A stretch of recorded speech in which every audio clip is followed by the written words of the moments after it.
মুর্শিদাবাদ জেলার মস্ত বড় জমিদার গঙ্গা গোবিন্দ সিংহ। এই যে গঙ্গা গোবিন্দ সিংহ, আস্তে মা কথা নয়, লীলাটাকে একটু মন দিয়ে শুনতে হবে, কথা বলবেন না, আপনাদের চরণ ধরে নিবেদন আমার। এই গঙ্গা গোবিন্দ সিংহের সন্তান যার নাম প্রাণকৃষ্ণ সিংহ, আর প্রাণকৃষ্ণ সিংহের পুত্র যার নাম কৃষ্ণচন্দ্র সিংহ, যাকে ঠাকুরদাদা ভালোবেসে নাম দিয়েছিল লালা। তাহলে কি বললাম মা? গঙ্গা গোবিন্দ সিংহের ছেলে প্রাণকৃষ্ণ, প্রাণকৃষ্ণের ছেলে কৃষ্ণচন্দ্র সিংহ। এই যে কৃষ্ণচন্দ্র সিংহ এটা তার ভালো নাম, আর ঠাকুরদাদা অর্থাৎ গঙ্গা গোবিন্দ সিংহ আদর করে নাতির নাম দিয়েছিল লালা। হরিবল। ছেলের বয়স 12 বছর।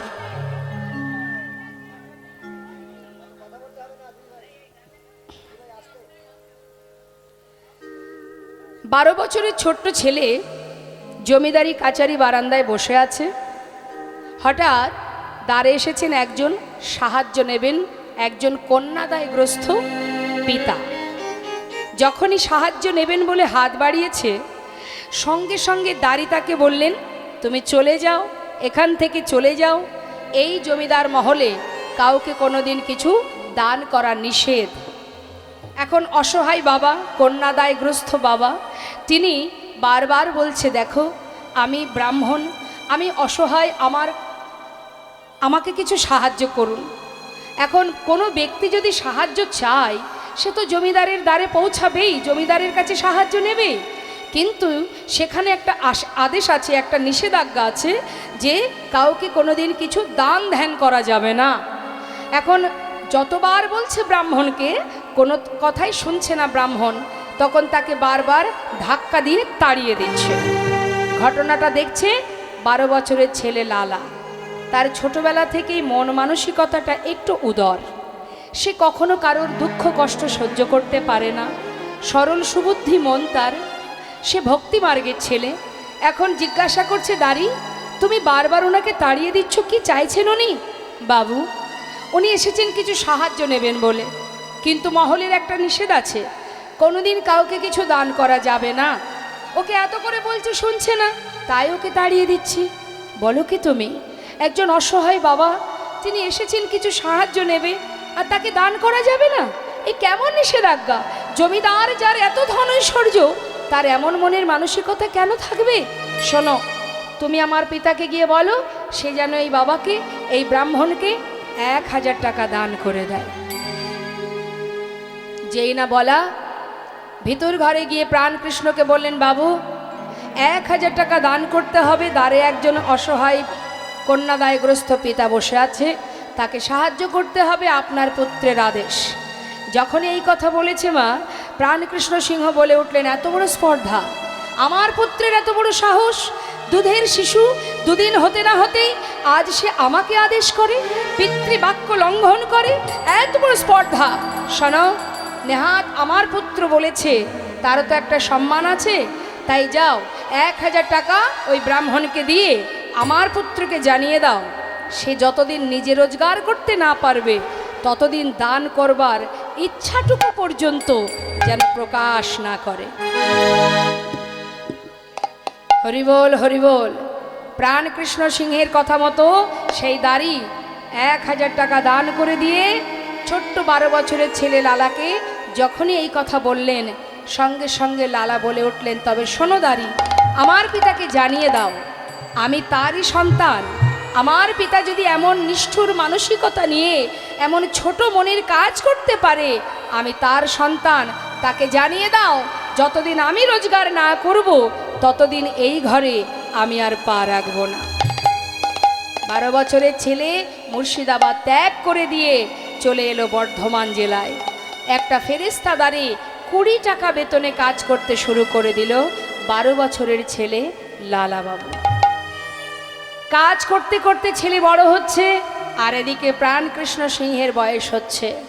একটু একটু করে বৃদ্ধ বয়স হলো, কত লোক পাঠিয়ে দিল, কত মানুষ পাঠিয়ে দিল ছেলেকে ফেরাবার জন্য, কিন্তু তার একটাই প্রতিজ্ঞা, এমন পিতার মুখ আমি আর দেখব না। হরিবোল। একটা কথার কারণে আজ চিরতরে সন্তান হারা প্রাণ কৃষ্ণ সিংহ দেখতে দেখতে শয্যাশায়ী, কিন্তু শেষের দিনেও সন্তানের মুখ দেখতে পাচ্ছে না, কাজ। হ্যালো, জয় রাধে, জনিতায় মনিটরের সাউন্ডটা একটু বাড়ান, মনিটরটা বাড়ান, হ্যাঁ বাড়ান। হরে কৃষ্ণ, জয় রাধে, হরে কৃষ্ণ, জয় রাধে। শয্যায় শুয়ে শুয়ে কাঁদছে মা। যত সময় আমাদের ক্ষমতা থাকে, যত সময় আমাদের শক্তি থাকে, পাওয়ার থাকে, তত সময় যেন আমরা ভাবি আমরাই ভগবান, তাই না? কে ভগবান, কোথায় ভগবান? ভগবান তো আমি। এটা আমি করেছি, ওটা আমি করেছি, এটা আমার, ওটা আমার, কিছুই তো আমার নয়। আমার কি? অনেকে গর্ব করে বলে আমার 5টা বাড়ি আছে, গ্রামে একটা, শহরে একটা। দেখবেন আমরা গেলে অনেকে বলে আমাদের 4টে বাড়ি আছে, এখানে একটা, ওখানে একটা, সেখানে একটা। আচ্ছা মনে করুন আপনার 5টা বাড়ি আছে মা, মন দিয়ে শুনবেন, গর্ব করে আপনি সবাইকে জানাচ্ছেন আমার 5টা বাড়ি আছে। 5টা বাড়িতে তো আর আপনি থাকতে পারেন না, থাকতে হয় আপনাকে একটা বাড়িতে। একটা বাড়ির পুরো জায়গাটা জুড়ে কি আপনি থাকতে পারেন?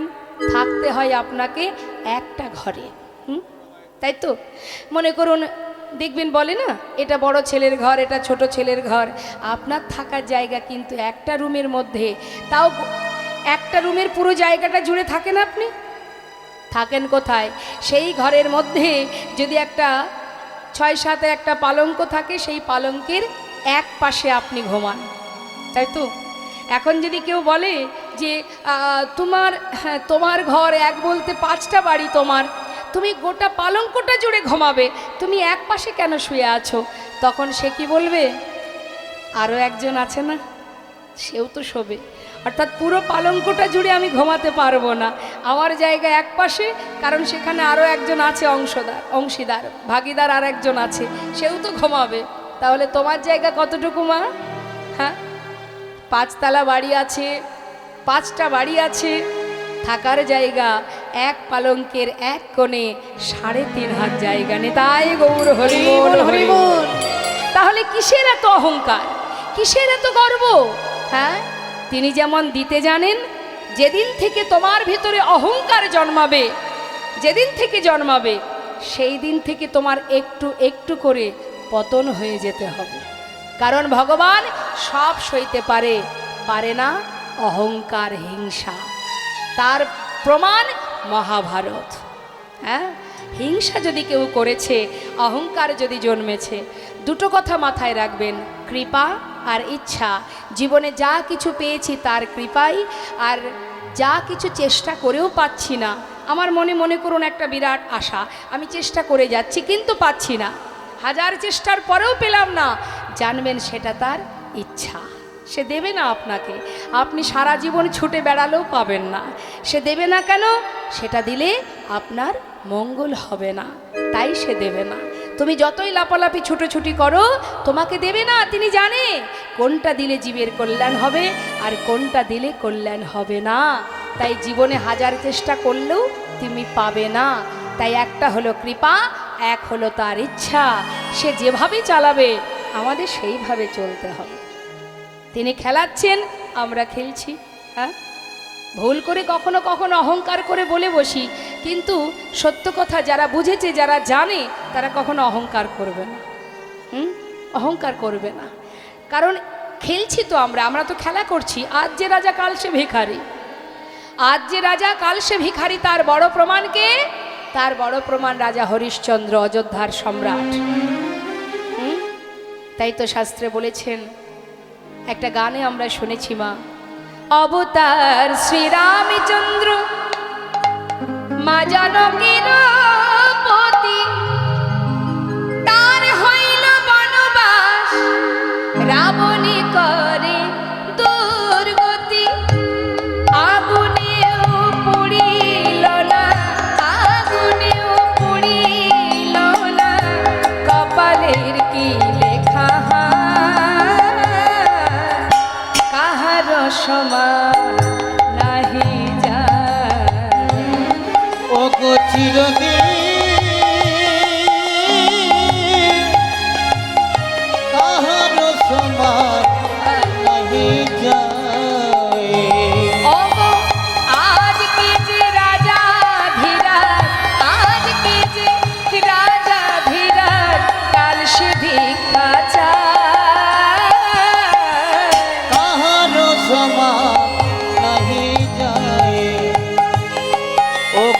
চিরদিন কাহারো সমান নাহি জানে। অযোধ্যার অত বড় সম্রাট হরিশ্চন্দ্র অবশেষে শ্মশানে মরা পোড়ানোর কাজ করত কাশীধামে। নিজের সন্তান রুইতাস্য সর্বদংশনে মৃত্যু হবার পর শ্মশানে গিয়ে তার দাহ করতে গেলে শ্মশানের একটা নিয়ম আছে, 16 আনা কড়ি দিতে হয়। সেই কড়িটুকু পর্যন্ত রাজা হরিশ্চন্দ্রের ছিল না। তাই মাগো, অহংকার পতনের মূল, অহংকার করা যাবে না। আজ অহংকার করেছিল কে? প্রাণ কৃষ্ণ সিংহ। আমি যা করব সেটাই হবে। চিরতরে কি হলো? বিষয় সম্পদে যা ছিল সবই হারালো, অবশেষে নিজের সন্তানের মুখটাও দেখতে পেল না। যখনই তার প্রাণ হারালো, সে চলে গেল। সঙ্গে সঙ্গে এলাকাবাসী সবাই মিলে জমিদার লালার কাছে গেল, গিয়ে বললে, মহারাজ, এবার তো আপনাকে ফিরতে হবে, কারণ আপনার পিতা যার প্রতি আপনার ক্ষোভ ছিল সে তো ইহলোক ছেড়ে পরলোক গমন করেছে, তাই এবার তো ফিরে চলুন। আপনি না গেলে জমিদারি রক্ষা হবে কি করে? সকলের অনুরোধে অবশেষে লালাবাবু ফিরে এলো।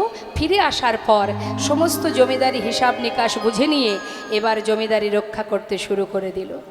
দেখতে দেখতে উপযুক্ত বিবাহের বয়স হয়েছে বলে তার সুকন্যার সঙ্গে বিবাহ হলো, যার নাম কাত্যায়নী। একটা সন্তান হলো, পুত্র সন্তান, যার নাম দিল নারায়ণ। তার একটা পালিতা কন্যা ছিল, যার নাম ছিল সুমতি। তাহলে মা, পরিবারে কতজন? স্ত্রী কাত্যায়নী, সন্তান, পুত্র সন্তান নারায়ণ, আর পালিতা কন্যা সুমতি। এই হচ্ছে সংসার। জমিদারি রক্ষা হচ্ছে, সুখে স্বাচ্ছন্দ্যে দিন কাটছে। একটু একটু করে জীবনের ত্যাগের সৃষ্টি হলো, বৈরাগ্য এলো। কিভাবে হলো এটাই আমাদের জানার বিষয়। এত বিষয় সম্পদের মালিক হয়েও দেখুন কিভাবে, কখন কিভাবে কার জীবনে ত্যাগ আসে মা, কে বলতে পারে? হ্যাঁ, কখন কার ভিতরে চেতনা হয়, চৈতন্য হয়, কেউ জানে না। সাধু সঙ্গ যদি করা হয়, বৈষ্ণব সঙ্গ যদি করা হয়, তবেই কিন্তু একটু একটু করে আমাদের ভিতরে চৈতন্য জ্ঞান আসবে। আজ দেখুন, একজন ভিখারি তিনি এসেছেন লালার দ্বারে ভিক্ষা করতে। এসে বলছে, ভিক্ষাং দেহি, ভিক্ষাং দেহি। স্বয়ং লালা নিজে সঙ্গে সঙ্গে সদর দরজায় এসে পৌঁছালো। জিজ্ঞাসা করছে, ভিখারি, তুমি ভিক্ষা করো? কেন ভিক্ষা করো? হ্যাঁ, কি জন্য ভিক্ষা করো? তখন সেই ভিখারি বললেন, বাবু, আমি কেন ভিক্ষা করি শুনুন তাহলে। বাবু গো, বাবু গো,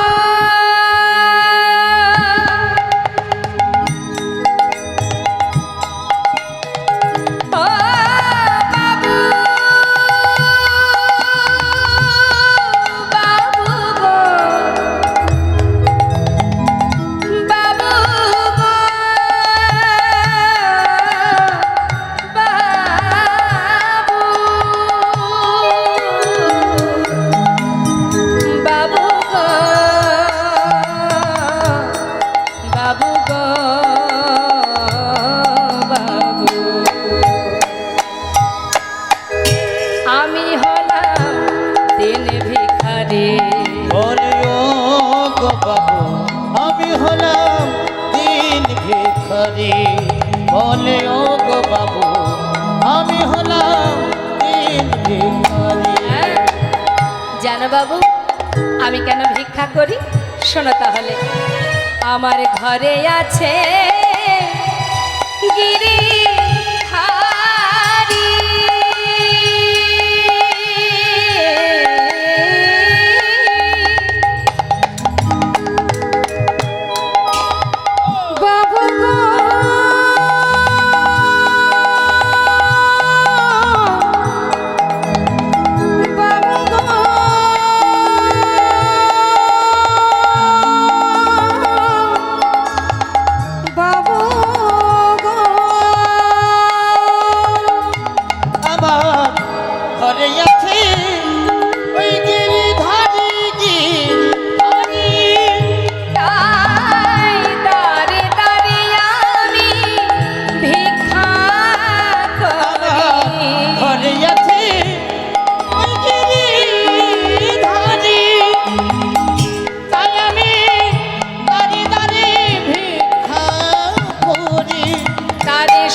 ভিখারি বলে ও গো বাবু আমি হলাম দিন ভিখারি।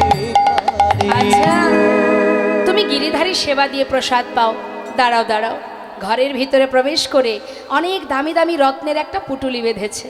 বেঁধে বলছে, ভিখারি এগুলো ধরো। বাবু এতে কি আছে? অনেক দামি দামি মূল্যবান রত্ন আছে, নিয়ে যাও। এটা দিয়ে কি হবে? কেন, আমার মতো তুমিও ধনী হয়ে যাবে। যাও, আমি তোমায় দান করে দিলাম। সেই পুটুলিটা নিয়ে বিদায় নিয়ে যাত্রা করেছে। বাবু তাহলে আসি। যাচ্ছে মা, মনের আনন্দে মাথায় করে নিয়ে যাচ্ছে। কিছুটা পথ গেছে, দরজার কাছে দাঁড়িয়ে আছে লালাবাবু। দেখছে ভিখারি চলে যাচ্ছে। বেশ কিছুটা পথে যাবার পর সেই পুটুলিটা নিয়ে দূরে জঙ্গলের মধ্যে ছুঁড়ে ফেলে দিল। দূর থেকে লালা চিৎকার করে বলে উঠলেন, ভিখারি! এত বড় স্পর্ধা তোমার, যা কিছু দিলাম তুমি ফেলে দিলে, কেন ফেলে দিলে? দূর থেকে বলল, বাবু আমাকে ক্ষমা করে দিন। বাবু কি করব আমি? আপনার দেওয়া মূল্যবান সম্পদ আমি যখন মাথায় করে নিয়ে যাচ্ছি, কিছুটা আসতে না আসতেই হঠাৎ কে যেন আমায় বলে উঠল, ভিখারি কোথায় যাচ্ছিস তুই এগুলো নিয়ে? ও, তুইও বুঝি লালার মতো ধনী হতে চাস? কিরে, আমি তো তোকে কখনো বলিনি আমার জন্য ননি মাখন ক্ষীর সর এনে দে? যেমন করে দাঁড়ে দাঁড়ে ভিক্ষা করে যেমনভাবে আমায় সেবা দিস, আমি তো তাতেই খুশি। কিন্তু আজ এত মূল্যবান সম্পদ নিয়ে তুই চলেছিস। তুই কি জানিস, এই সম্পদ যদি তোর ঘরে যায়, একটু একটু করে লালার মতো দশা তোরও হবে। বিষয় সম্পদের মধ্যে যত তোর দিন যাবে, তুই একটু একটু করে গোবিন্দ ভজন ভুলে যাবি। আয়, যেমন করে দাঁড়ে দাঁড়ে ভিক্ষা করে সেবা দিচ্ছিস তেমন করেই দে। আয় আয় ভিখারি আয় রে ফিরে, ভুলে যাস না মোহ ভরে। আয় ভিখারি আয় রে ফিরে, ভুলে যাস না মোহ ভরে। আয় ভিখারি আই ভিখারি আই রে ফিরে ভুলে যাস না মোহ ভরে। গোবিন্দ সেবার বেলা বয়ে যা, গোবিন্দ সেবার বেলা বয়ে যা।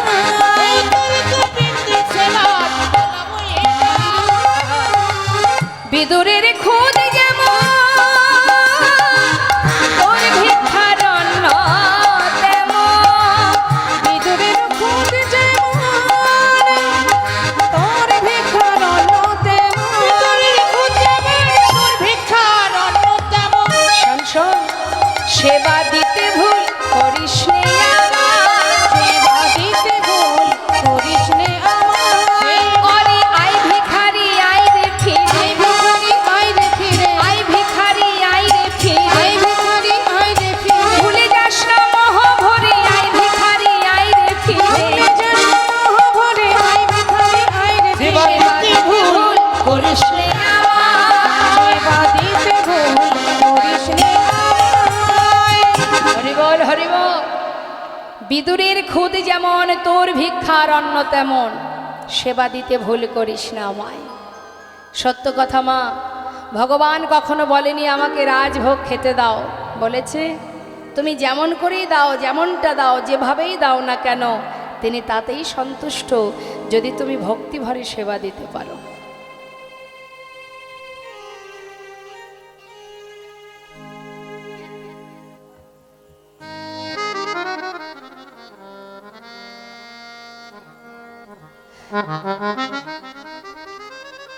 তুমি যেভাবে ভগবানকে সেবা দেবে, যদি তার মধ্যে ভক্তি থাকে, মনে করুন আপনি ভগবানকে একটু মিষ্টান্ন রন্ধন করে দেবেন।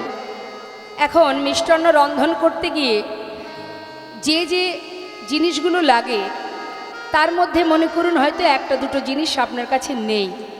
হ্যাঁ, শাস্ত্রে বললেন যা আছে, যেটুকু আছে, নাইবা থাকলো দুটো জিনিস, তাতে কি আছে, যেটুকু আছে সেটা দিয়েই তুমি রন্ধন করো, তাতেই ভগবান খুশি।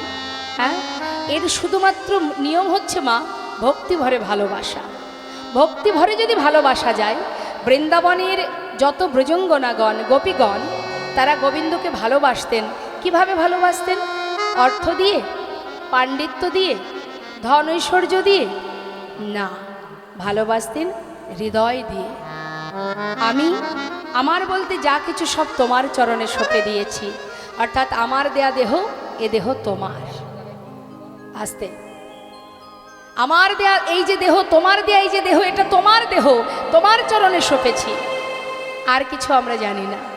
নিজের করে ভালোবাসতেন। একবার চিন্তা করুন মা, যখন ভগবান কৃষ্ণচন্দ্র যখন বৃন্দাবন থেকে মথুরায় যান, ঠিক সেই সময় বৃন্দাবনের গোপীগণ তারা পথের ধারে শুয়ে গোবিন্দকে বলেছিলেন যে রথ যদি চালাতে হয়, চলেই যখন তুমি যাবে, তাহলে আমাদের বক্ষের উপর দিয়ে রথ চালিয়ে নিয়ে যাও। তাতে কি হবে? রথ চালিয়ে নিয়ে যাওয়ার পর তুমি একটিবার আমাদের দিকে তাকাবে, তাতে কি হবে? উভয়ের মঙ্গল।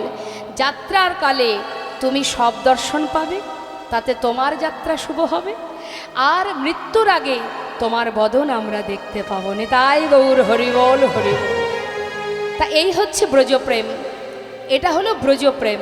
ভালোবাসতে যদি হয় মা, তুমি যেমনভাবেই বাসো না কেন, যদি তার মধ্যে ভক্তি থাকে, প্রেম থাকে, আর কিচ্ছু লাগবে না। ভগবান বললেন আমার কিছুই চাই না, আমি বিশ্বব্রহ্মাণ্ডের মালিক। ভক্ত যদি দুফোঁটা বাড়ি বরিশন করে, আর কিছু নয়। সারা জীবন আমরা কাঁদি কি জন্য? সংসারের জন্য কাঁদি, হ্যাঁ, নিজের আত্মসুখের জন্য, নিজের সুখের জন্য ভগবানের কাছে কাঁদি, কিন্তু ভগবানকে পাওয়ার জন্য তার চরণে দুফোঁটা বাড়ি বরিশন করি না কেউ। এটাই আমাদের সমস্যা। কাঁদতেই যদি হয়, প্রভুর চরণ পাওয়ার জন্য কাঁদো। সংসারের গোনাদিন তো ফুরিয়ে যাবে, আজ না হোক কাল, কিন্তু যেন তার চরণে পৌঁছাতে পারি সেই চিন্তা করো, সেই চিন্তা করে কাঁদো। সুন্দর একটা দৃষ্টান্ত আপনাদের দিই, একটু শুনুন মন দিয়ে। সুন্দর একটা দৃষ্টান্ত মা, ভক্তিভরে ভালোবাসার প্রমাণ শুনুন। তাহলে লীলা তো আমরা শ্রবণ করবই, তার মধ্যে দিয়ে কথাটা একটু শুনব। বেশি দূর নয়, বর্ধমান জেলা। বর্ধমান জেলার শ্রীখণ্ড নিবাসী। শ্রীখণ্ডে অনেকেই গেছেন, যেখানে নাড়ুখাওয়া গোপীনাথ আছেন। তা এই শ্রীখণ্ড মুকুন্দ দাস, যার ঘরে আছে গোপীনাথ, আর ওই গোপীনাথ আর তার ছোট্ট সন্তান, যার বয়স 12 বছর, যার নাম রঘুনন্দন। আজও বর্তমান আপনারা গেলে দেখতে পাবেন অর্ধনাড়ু হাতে নিয়ে দাঁড়িয়ে আছে শ্রীখণ্ডে। এখন তিনি একটু কবিরাজি জানতেন। মুকুন্দ দাস খুব ভালো কবিরাজি জানতেন। আগেকার সময়তে এত মেডিসিন ছিল না। কোনো ব্যক্তি অসুস্থ হলে ওই গাছগাছড়া দিয়ে জড়িবুটি তৈরি করে তাকে সুস্থ করা হতো। এখন একজন গ্রামে অসুস্থ হবার কারণে মুকুন্দ দাসের ডাক পড়েছে, যেতে হবে। ঘরে আছে গোপীনাথের বিগ্রহ, তার সেবা দেওয়ার ব্যাপার আছে। চিন্তায় পড়েছে মুকুন্দ দাস, আমি একা মানুষ, কোন দিকে যাব। তখন ওই 12 বছরের ছোট্ট ছেলে বাবার মুখে হাত দিয়ে চিন্তা করতে দেখে বলছে, বাবা তুমি কি কিছু ভাবছো? হ্যাঁ। কি ভাবছো? দেখ, ঘরে আমার গোপীনাথ সেবা, এদিকে গ্রামে একজন অসুস্থ, একই সময়ে দুই দিকে যাওয়া একার দ্বারা কি সম্ভব? আমি কি করব তাই ভাবছি। তখন ছোট্ট ছেলে বললেন, বাবা এক কাজ করো, শোনো, গ্রামে যিনি অসুস্থ তার কাছে তো আর আমি যেতে পারবো না, আমি সুস্থ করতে পারবো না। তার থেকে তুমি এক কাজ করো, তুমি গ্রামে চলে যাও, আর ঘরে গোপীনাথের সেবা এটা আমি দিয়ে দেব। মুকুন্দ দাস মৃদু হেসে বলছেন, রঘুনন্দন, ভগবানের সেবা বললেই সেবা হয় না রে বাবা, তার অনেক নিয়ম আছে, অনেক মন্ত্র জানতে হয়, তুমি তো কিছু জানো না। ছোট্ট ছেলে বললেন, বাবা আমি হয়তো তোমার মতো মন্ত্র জানি না, কিন্তু আমি যদি ওকে ভালোবেসে খাওয়াই, ও কি খাবে না? মুকুন্দ দাস ভাবছে, সত্যি তো, মন্ত্রের কি বা প্রয়োজন? যদি কেউ ভক্তি ভরে ভালোবেসে খাওয়ায়, সবার উপরে তো ভক্তি, ভক্তি ভরে যদি কেউ সেবা দেয়, তাতে মন্ত্রের দরকার হয় না। যাক, ভালোই হলো। শোন বাবা, আমি রান্নাঘরে সব কিছু গুছিয়ে রেখেছি, তুই একটু রান্না করে সেবা দিস, আমার জন্য প্রসাদ রাখবি, আমি চললাম গ্রামে। ঠিক আছে, তুমি চিন্তা করো না, যাও। মুকুন্দ দাস কিন্তু গ্রামে চলে গেল মা। আর এদিকে জীবনে কোনো দিন যে ছেলে রান্ধন করেনি, আজ রান্নাঘরে গেছে। রান্নাঘরে গিয়ে কি করেছে, সমস্ত ব্যঞ্জন এক পাত্রে ঢেলে দিয়ে কোনো রকমে জাল ধরিয়েছে। সিদ্ধ হয়েছে কোনো রকম, সিদ্ধ করছে আর মুখে বিড়ি বিড়ি করে বলছে, গোপীনাথ, ও গোপীনাথ, জানো তো আজ বাবা ঘরে নেই, আমি তোমার জন্য রান্না করছি, জানি না কেমন হবে, তবে যেমনই হোক তুমি কিন্তু আজকে একটু কষ্ট করে খেয়ে নেবে, কেমন? একার মতো একা বকছে আর রন্ধন করছে। কোনো রকমে সিদ্ধ হয়েছে, পাত্রে ঢেলে নিয়েছে। এবার ঢুকেছে ঠাকুর ঘরে, পাত্রটা রেখে ডাকছে, গোপীনাথ দাঁড়িয়ে থেকো না, ওইভাবে দাঁড়িয়ে থেকো না, আজ বাবা ঘরে নেই, আমি এসেছি তোমার জন্য। কোনোদিন তো রান্না করিনি, জানি না কেমন হয়েছে, যাই হোক একটু কষ্ট করে খেয়ে নাও, কাল বাবা ভালো করে রান্না করে খাওয়াবে, শিগগিরই এসো, তাড়াতাড়ি এসো। আসছে না। আমরাও তো সেবা দিই প্রভুর, সে কি আসে মা? আসে না, আসছে না, কি ব্যাপার? চিন্তা করছে। সে কিন্তু জানে না যে এটা বিগ্রহ, এটা সে জানে না। সে জানে আমি যেমন বাবার সন্তান, ও আমার বাবার সন্তান। ডেকেই যাচ্ছে, কি হলো, কখন থেকে ডাকছি, বেশ তো দাঁড়িয়ে আছো, কি ভেবেছো বাবা ঘরে নেই বলে আসবে না? আগে চলে এসো, ভালো চাও যদি চলে এসো, কখন থেকে ডাকছি। তুমি কি জানো না আমি কোনোদিন রান্না করিনি, তোমার জন্য রান্না করেছি, আমার কি কষ্ট হয় না? এসো না গোপীনাথ, তাড়াতাড়ি এসো। তাও আসছে না, এত করে ডাকছে, আসছে না। চিন্তা করছে সে যদি না খায় বাবা আমাকে বকবে, আমি তাকে বড় মুখ করে বলেছি আমি তাকে খাওয়াবো, আসবে না মানে? শোনা গোপীনাথ, তুমি আসবে না তো? ভালোই ভালোই যদি পারো চলে এসো। আর শোনো, যদি তুমি না আসো, জানো তো আমি যখন না খাই আমার বাবা আমাকে লাঠি দিয়ে লাঠির ভয় দেখিয়ে খাওয়ায়। আসবে না তো? দাঁড়াও। ঘর থেকে বাইরে বেরিয়ে খুঁজে খুঁজে জঙ্গলের ভিতর থেকে একটা লাঠি জোগাড় করেছে, লাঠি নিয়ে ঠাকুর ঘরে ঢুকেছে। আসবে তো চলে এসো, না হলে এই যে হাতে লাঠি আছে না, এটা দিয়ে না আমি তোমাকে মেরে মেরে নিয়ে আসবো। এমন শুদ্ধ ভক্তি, আর পারছে না প্রভু দূরে থাকতে। মনে মনে চিন্তা করছে ভক্ত, তুমি মারবে বলে লাঠি এনেছো, কত ভালোবাসলে, অন্তর থেকে কতটা ভালোবাসলে যে লাঠি নিয়ে সামনে দাঁড়ায়। ভালো চাও চলে এসো, না হলে লাঠি দিয়ে মারবো। আর পারছে না, পাথরের মধ্যে শক্ত কঠিন পাথরে থাকতে পারছে না, মনটা চঞ্চল হয়ে গেছে, কতক্ষণে যাব আমি। কখনো কাঁদছে, ও গোপীনাথ এসো না, আমার কি কষ্ট হয় না, কখন থেকে ডাকছি তোমায়, একবার এসো, শিগগির এসে খেয়ে নাও। প্রভু আর থাকতে পারছে না, পাথর থেকে বিগ্রহ থেকে সচল মূর্তি ধারণ করে এক পা দুপা করে সে পাতা আসনে বসেছে। কে করেছে রান্না? আমি করেছি। যেই না লাঠির ভয় দেখিয়েছি আর সেই চলে এসেছে, শিগগিরই খেয়ে নাও, আজ বাবা ঘরে নেই। যেই না মুখে দিয়েছে, কেমন হয়েছে? নিশ্চয়ই ভালো হয়নি, কখনো তো রান্না করিনি, একটু কষ্ট করে খেয়ে নাও, কাল বাবা ভালো করে রান্না করে খাওয়াবে। ভগবান চোখের জলে মুখ ভাসিয়ে কাঁদছে। ভক্ত, তুমি জানো না সে যে কত সুস্বাদু। ভক্ত যদি আমাকে সেবা দেওয়ার জন্য রন্ধন করে, সেটা খারাপ হবে কেমন করে? এতদিন এই ঘরে আছি, এমন অমৃত কোনোদিন পাইনি আমি। এই যে কত স্বাদ, এই যে অমৃত, আমি তোমাকে বলে বোঝাতে পারবো না।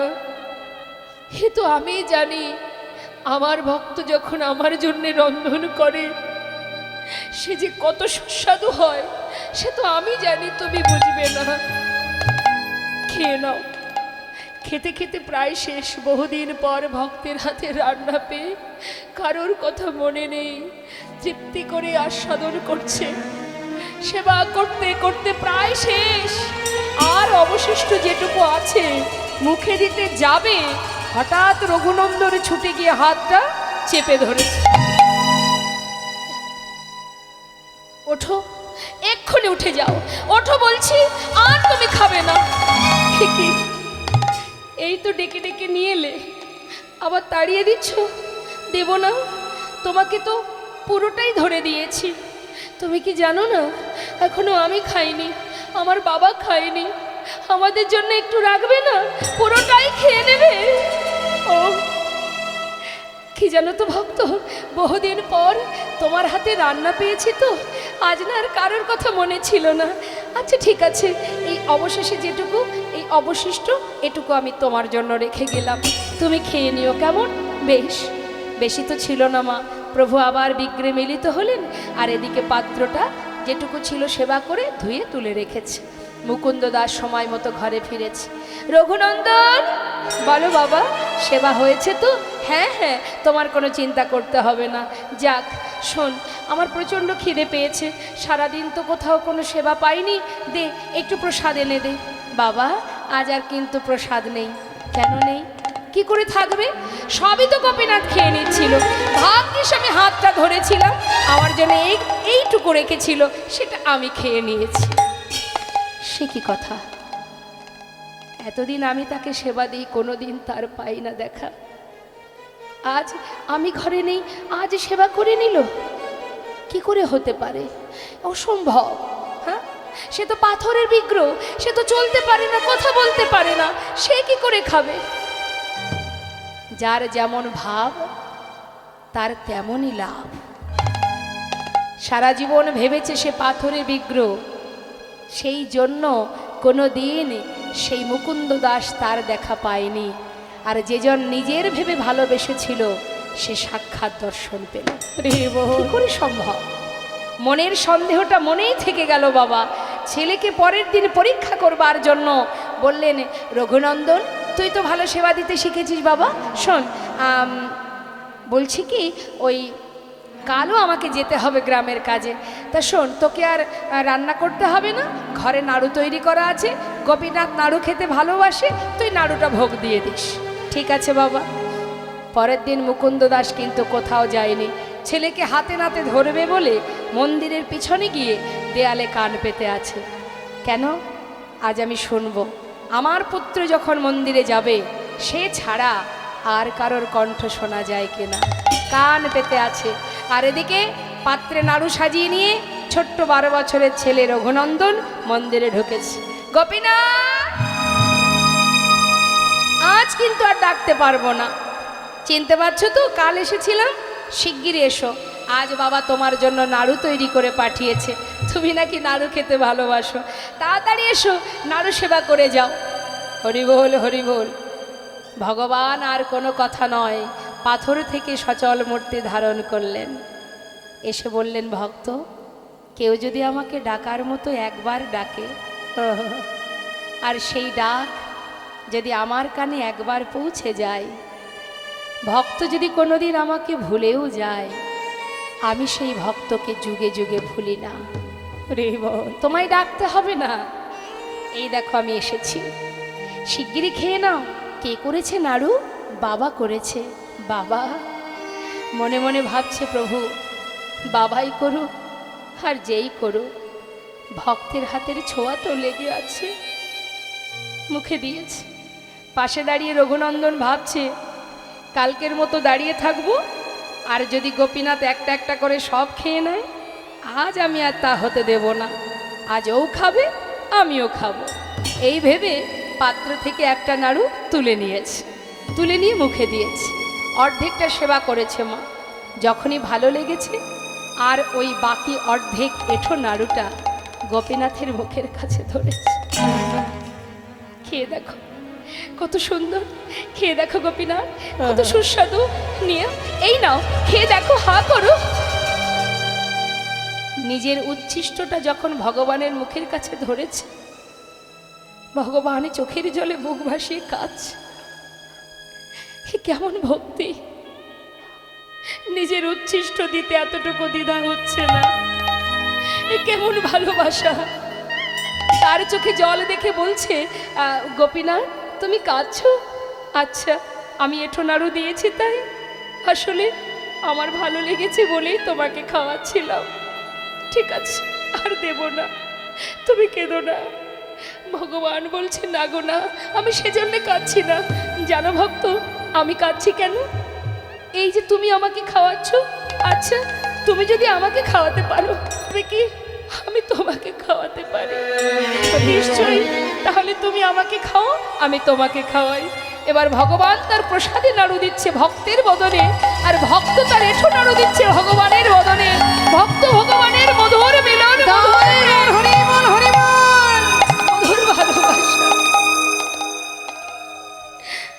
দেখবার জন্য মুকুন্দ দাস মন্দিরের পিছন থেকে চিৎকার করে উঠলেন, কে? কার কণ্ঠ শোনা যায়? ছুটে এসে মুষ্টা আঘাতে দরজা খুলেছে। খোলার আগেই প্রভু অর্ধনাড়ু হাতে নিয়ে বিগ্রে মিলিত হয়েছে। তার জলজ্জান্ত প্রমাণ মা আজও আছেন সেই অর্ধনাড়ু হাতে নিয়ে। শাস্ত্রে বললেন, অদ্যাপি শ্রীখণ্ডপুরে অর্ধনাড়ু আছে করে, দেখেন যত ভাগ্যবান জনে। শ্রী রঘুনন্দন যে অভিন্ন মদন, সে উদ্ধব দাস রসভন। সেই অর্ধনাড়ু হাতে নিয়ে দাঁড়িয়ে আছে।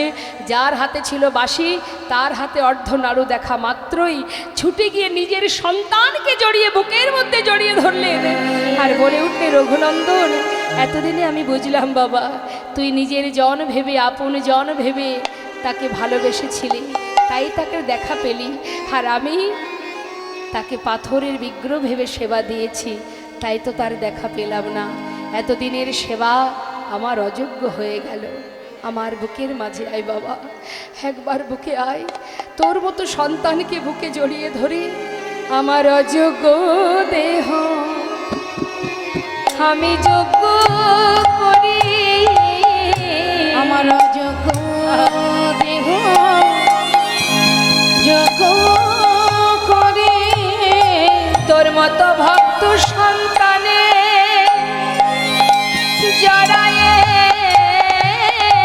ধরে আমার অযোগ্য দেহ আমি যোগ্য করি। তোর মতো ভক্ত সন্তানে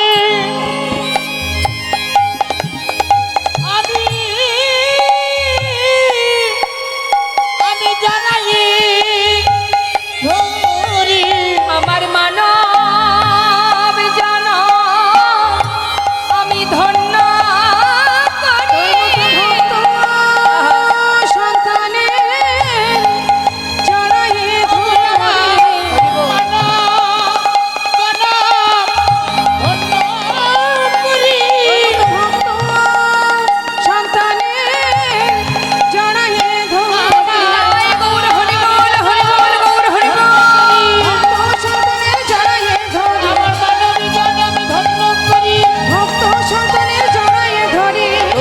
ভক্ত সন্তানে জড়াইয়ে ধরি।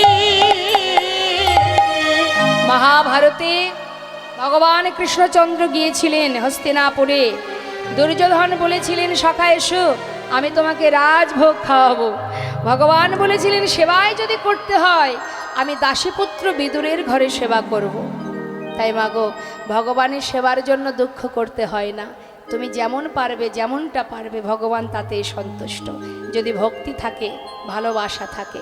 হ্যাঁ তো মাগো, শুধু তাই নয়, রামায়ণে আমরা যদি একটু ত্রেতা যুগে যাই, রামায়ণে দেখবেন শবরী, যার সকলের অবহেলিতা রমণী, সেই শবরী যে জঙ্গলের মধ্যে একটা কুটির তৈরি করে থাকতো, সকলের ঘৃণার পাত্রী ছিলেন। তো এখন সেই শবরী রামচন্দ্রকে সেবা দেবে বলে বন থেকে কুল পেড়ে নিজে আগে খেয়েছিল। খেয়ে দেখেছে টক না মিষ্টি, যেটা মিষ্টি অর্ধেকটা কুল খাওয়া হয়ে গেছে, মানে এঁঠো কুল তুলে রাখছে। কেন? রাম যখন আসবে সেবা করবে। তার ঘরে প্রভু রামচন্দ্র সেই উচ্ছিষ্ট কুল সেবা করেছিল। তাই যদি কেউ ভালোবেসে সেবা দিতে পারে, যেমনটাই দিক, প্রভু তাতেই সন্তুষ্ট। তাই বলছে, হে মহারাজ, আপনার জমিদার বাবুকে বলছে, লালাকে, বাবু আপনার এই ধন ঐশ্বর্য আমি নিতে পারবো না, তাই সব ফেলে দিলাম। তখন লালা বলছে, তাহলে এক কাজ করো, তুমি আমার মহলে থাকবে, তোমার সমস্ত দায়িত্ব নেব আমি। প্রতিদিন তুমি নিজে মুখে হরিনাম করবে আর আমাকে হরিনাম শ্রবণ করাবে। মহারাজ, আপনার ওই মহলে থাকলে আমি হরিনাম ভুলে যাব। আপনার মতো অবস্থা, আপনি যেমন বিষয় সম্পদের মধ্যে ডুবে গিয়ে কৃষ্ণ ভজন ভুলে গেছেন, আজ আমিও যদি আপনার মহলে থাকি তাহলে আপনার মতো অবস্থা আমারও হবে। তাই আমি থাকতে পারবো না, আমি যে কুঠিরে বাস করি সেটাই আমার স্বর্গরাজ্য। বেশ, বিদায় নিয়ে চলে গেল। সেই থেকেই কিন্তু লালার মধ্যে চিন্তা শুরু হয়ে গেল মা, যে এই বিশাল মহলে এই জমিদারি বিষয় সম্পদের মধ্যে থাকলে তবে কি কৃষ্ণ ভজন হয় না? তবে কি কৃষ্ণ ভজন থেকে দূরে সরে যেতে হয়? সত্য কথা, যখন কিছুই থাকে না তখন জীবনে একমাত্র ভগবানই সার হয়ে থাকে। যখন আমাদের একটু একটু করে সমস্ত আশা পূর্ণ করতে থাকে ভগবান, তখন দেখবেন টাকা পয়সা বিষয় সম্পদ তার চিন্তা করতে গিয়ে সারাদিনে ভগবানকে একবার সেবা দেব সেই সময়টুকু আমাদের হয় না। তাই গৌর হরিবল হরিবল। তাই লালা কিন্তু মা এই যে বলেছে যে আপনার মহলে থাকলে কৃষ্ণ ভজন আমিও ভুলে যাব, এটা কিন্তু তার মাথায় চিন্তা ঢুকে গেছে। অহরহ সেটাই চিন্তা করছে যে এই মহলে থাকলে কি কৃষ্ণ ভজন হবে না, গোবিন্দচরণ পাবো না। আহা, ভাবতে ভাবতে হঠাৎ একদিন তিনি যাচ্ছেন খাজনা আদায় করতে। গোটা রাজ্য পরিদর্শন করে খাজনা আদায় করে বেলি অবসানকালে ফিরছে। যখন ফিরছে, ফেরবার সময় বেলি অবসান মানে দিনের আলো শেষ, সন্ধ্যা আগত, ঠিক সেই সময় পালকি চেপে ফিরছে লালা। আর রজকন্যা, রজকন্যা কাদের বলে মা? ধোপাদের বলা হয় রজক। এখন তার কন্যা চিৎকার করে তার পিতাকে বলছে, কি বলছে? বাবু গো, বাবু গো, বেলা যায় বাসনায় আগুন দাও, বেলা যায় বাসনায় আগুন দাও।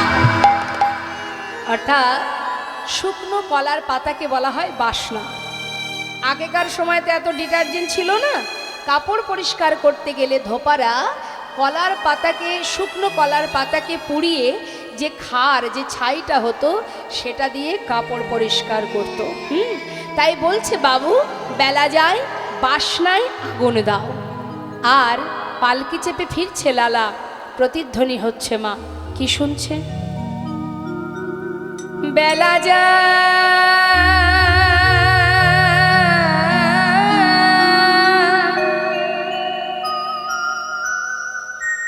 বেলা যায়, বেলা যায়, বেলা যায়, বেলা যায়,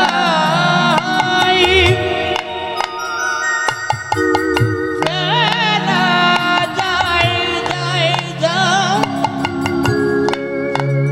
বেলা যায়, বেলা যায়। শুধু যে লালা শুনছে তা নয়, লীলা আস্বাদন করছি আমরা যারা, আমাদেরও চেতনা হওয়া উচিত। আমাদেরও জীবন বেলা কিন্তু বয়ে যাচ্ছে। আহা, রিভাবটা কাটবেন না। বেলা যায়, বেলা যায়, বেলা যায়, বেলা যায়, বেলা যায়, বেলা যায়, বেলা যায়, বেলা যায়, বেলা গেল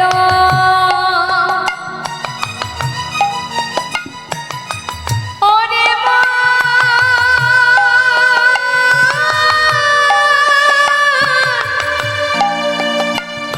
মনে রে, ওরে মা,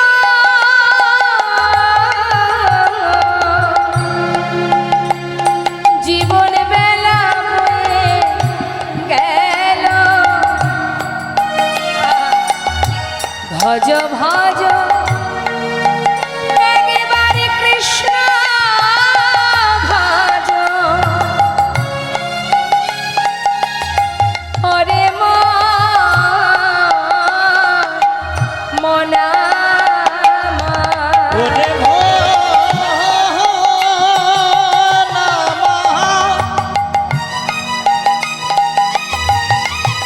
তোমরা আর মোহ ঘুমে ঘুমাই থেকো না, হরি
লালা বললেন, বেয়ারা একটু পালকি থামাও।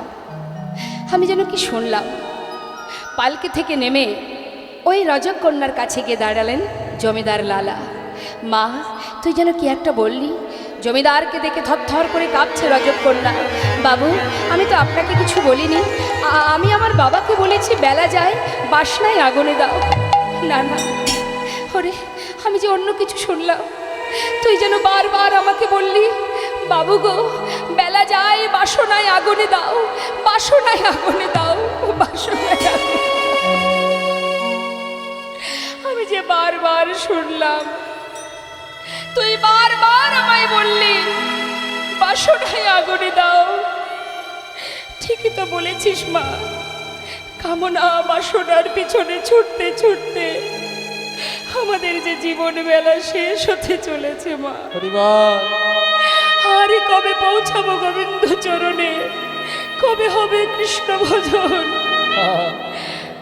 পালকিতে উঠে নিজের ঘরে ফিরে এসে নিজের পালিতা কন্যা সুমতিকে বলছি, সুমতি একটু কাছে আয় মা। বলো বাবা। সুমতি, আমার সারা গায়ে কৃষ্ণ নাম লিখে দে না মা। বাবা, তুমি এ কি বলছো? কি হয়েছে তোমার? মা, আমি আর তোদের কাছে থাকবো না। দেখ, সময় তো আর নেই, এবার আমাকে নিজের ঘরে যেতে হবে।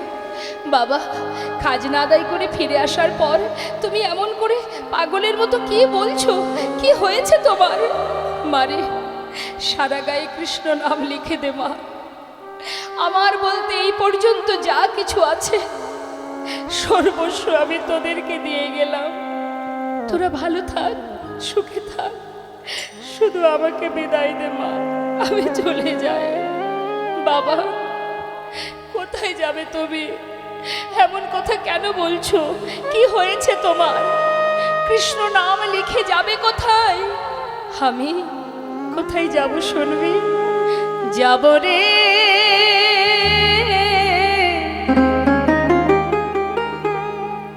যাব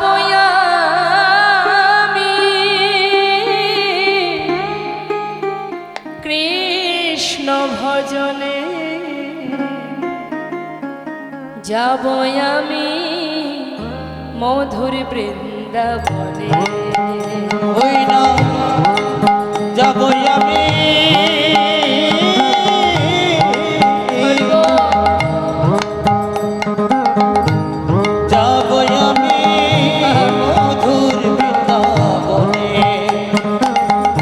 রইল সাধে জমিদারি, রইল এ ঘর বাড়ি, বৃন্দাবনে চলে যাব সব কিছু ছাড়ি।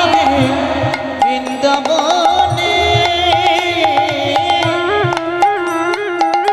চলে যাব সব কিছু ছাড়ি। সাজায়ে দে কৃষ্ণদা মনে আমার এই অভিলাষ, আমি হব বৃন্দাবনে, হব বৃন্দাবনে।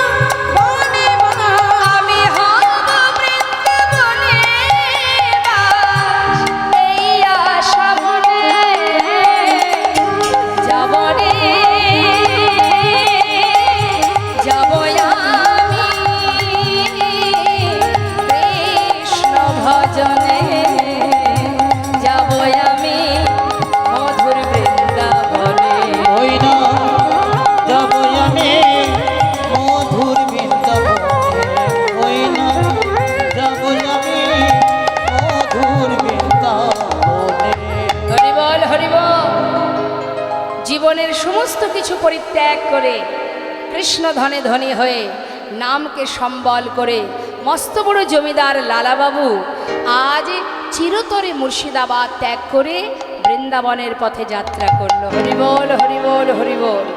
ত্যাগ যদি না হয় মা, তাহলে তো কৃষ্ণ ভজন হবে না। হ্যাঁ, আমরা এখনো ত্যাগই করতে শিখিনি। পেরেছি কি কোনো কিছু ত্যাগ করতে পারি? আমরা পারি না। ত্যাগের সৃষ্টি না হওয়া পর্যন্ত কখনো বৈরাগ্য হবে না। আজ সব ছেড়ে যে এত বড় জমিদার এত সুখ স্বাচ্ছন্দ্য পরিত্যাগ করে জনমের মতো চললেন বৃন্দাবনে।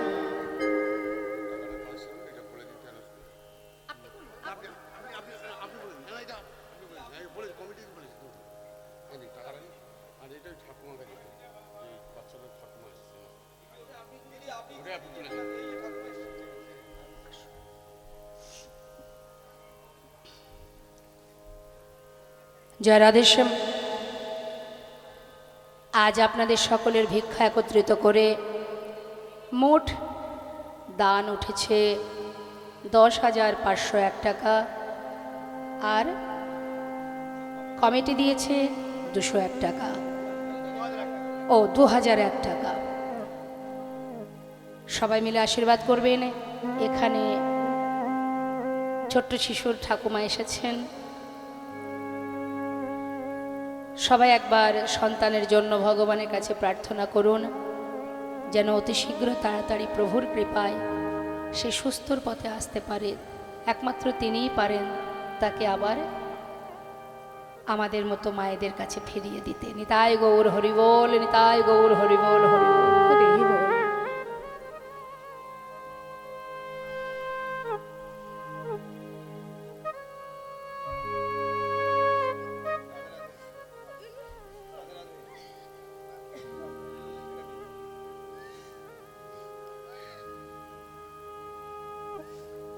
নিতাই গৌর হরি হরি বল, হরি বল, হরি বল।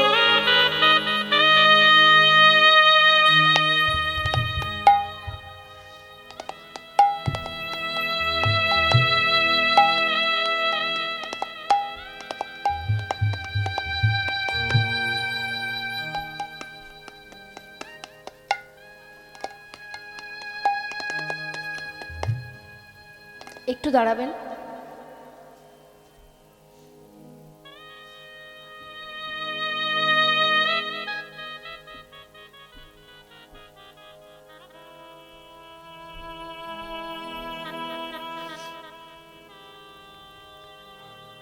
এটা তো মানতে হবে মা, আমরা এখানে কত ভক্ত আছি, পারবো? প্রভু যদি না চান আমরা তাকে ধরে রাখতে? আছে আমাদের ক্ষমতা? হ্যাঁ, নেই। তাহলে জেনে রাখবেন আমাদের উপরে আরও একজন আছে, তিনি যাহা খুশি তাই করতে পারেন। হ্যাঁ, তিনি সবই পারেন, আমাদের সামর্থ্যে সেটুকুনি সম্ভব নয়। তাই কখনো নিজেকে গর্ব করবেন না আমি এটা পারি, ওটা পারি, ওটা করতে পারবো না। তিনি সব পারেন। আমরা এত মানুষ আছি এখানে, এত ভক্ত আছি, এত জীব আছি, পারছি না তাকে ধরে রাখতে। এখান থেকেই ভাবতে হবে যে একমাত্র তিনিই রক্ষার মালিক, তিনিই সব কিছু পারেন।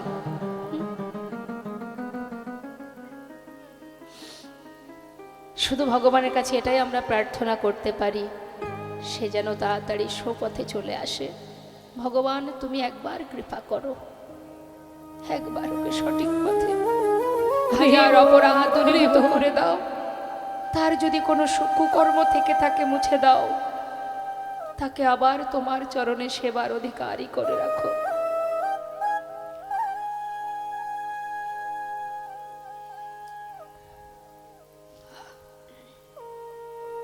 জয় রাধেশ্যাম। হরে কৃষ্ণ। আজ জীবনের সর্বস্ব পরিত্যাগ করে জমিদার লালা চলে গেল বৃন্দাবনে। বদনে কৃষ্ণ নাম গাইতে গাইতে যাচ্ছে। হে জীব, নাম ছাড়া গতি নাই, কৃষ্ণ নাম করো। তার নাম ছাড়া আমাদের আর কোনো উপায় নেই। এসেছি যেমন, চলে তো যেতেই হবে মা। আসার পালা সবারই শেষ, বাকি শুধু যাওয়ার পালা। সবাই পথে দাঁড়িয়ে আছি, কখন কাকে নিয়ে যাবে কে বা জানে। হ্যাঁ, তাই আমরা সবাই মিলে প্রভুর চরণে আত্মনিবেদন করে শুধু প্রার্থনা করব, কৃষ্ণ নামে কাঁদিবে কবে আমার পোড়া মন।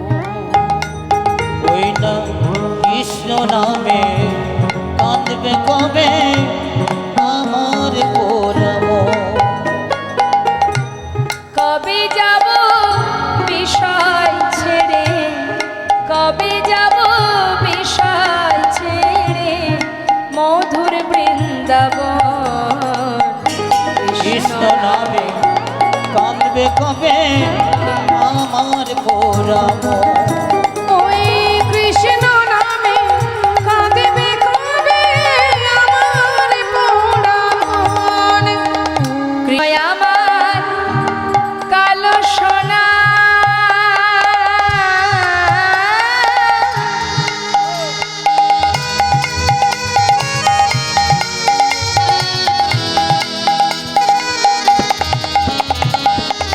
কৃষ্ণ আমার কালো সোনা বনমালী সে।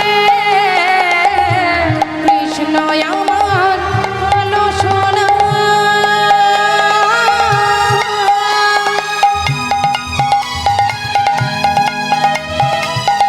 বনমালী সোনা। ভুল করিয়া একদিন আমি কই নাই কৃষ্ণ নাম। ও গো ভুল করিয়া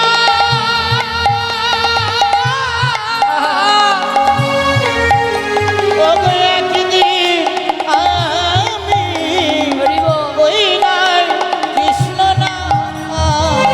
কৃষ্ণ নামটি পারের সঙ্গ, কৃষ্ণ নামটি পারের সঙ্গ, কৃষ্ণ নামটি পারের সঙ্গ। কৃষ্ণ নামটি হরির সম্পদ। কবে পাব দর্শন। ওই না কৃষ্ণ জয় গৌর হরি বল, গৌর হরি বল। আমার পোড়া মন। ওই কৃষ্ণ নামে কাঁদিবে কবে আমার পোড়া মন। ওই না কৃষ্ণ নামে কাঁদবে কবে আমার পোড়া মন। কৃষ্ণ নাম গাইতে গাইতে আজ মস্ত বড় জমিদার লালা সব কিছু ত্যাগ করে চললেন কৃষ্ণ ধনে ধনী হয়ে আপন জনার সন্ধানে। বদনে কৃষ্ণ নাম 2 মাস কেটে গেল মা বৃন্দাবনে পৌঁছাতে পৌঁছাতে। বৃন্দাবনে যখন এসে পৌঁছালো তখন নিশি প্রভাত হয়ে গেছে। এদিকে প্রভাতকালে ব্রজবাইরা তারা পসরা সাজিয়ে সারিবদ্ধ হয়ে যাচ্ছে। জমিদার লালা তাদেরকে ডেকে জিজ্ঞাসা করছে, ও ব্রজবাসী, তোমরা কোথায় যাচ্ছ? হ্যাঁ, বাকি বিহারী ভোগ দিতে। দেখো আমি তো চিনি না, আমাকে একটু তোমরা নিয়ে যাবে? বেশ, এখন ব্রজমাইরা বলছি কেন নিয়ে যাব না, চলো আমাদের সঙ্গে। তবে আমরা যে নাম গাইছি সেই নাম গাইতে গাইতে চলো। কি নাম? সবাই মিলে আমরা একসঙ্গে গাইবো, কেমন? হ্যাঁ, সবাই একসাথে বলবো, রাধে রাধে রাধে রাধে রাধে রাধে রাধে রাধে বল, রাধে রাধে রাধে রাধে রাধে রাধে বল, বলো রাধে রাধে রাধে রাধে রাধে রাধে বল, রাধে রাধে রাধে রাধে রাধে রাধে বলো রাধে রাধে, বলো রাধে রাধে, বলো রাধে রাধে, রাধে রাধে রাধে রাধে বল, রাধে রাধে রাধে রাধে রাধে রাধে বল। পিছনে কে যাচ্ছে মা?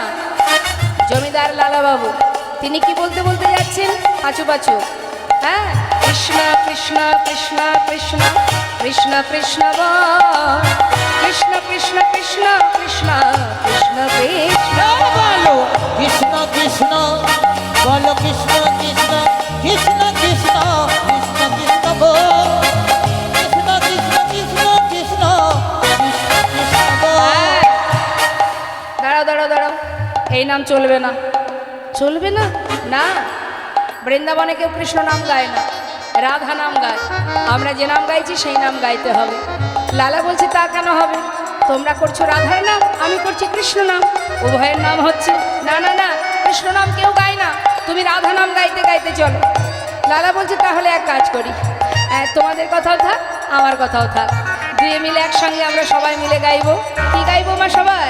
হ্যাঁ, রাধে কৃষ্ণ রাধে কৃষ্ণ রাধে কৃষ্ণ রাধে কৃষ্ণ বল, রাধে কৃষ্ণ রাধে কৃষ্ণ রাধে কৃষ্ণ বল। বলো রাধে কৃষ্ণ, বলো রাধে কৃষ্ণ রাধে কৃষ্ণ রাধে কৃষ্ণ বল, রাধে কৃষ্ণ রাধে কৃষ্ণ রাধে কৃষ্ণ বল। হ্যাঁ, বৃন্দাবন কি, দুহাত তুলে সবাই মিলে বলবেন।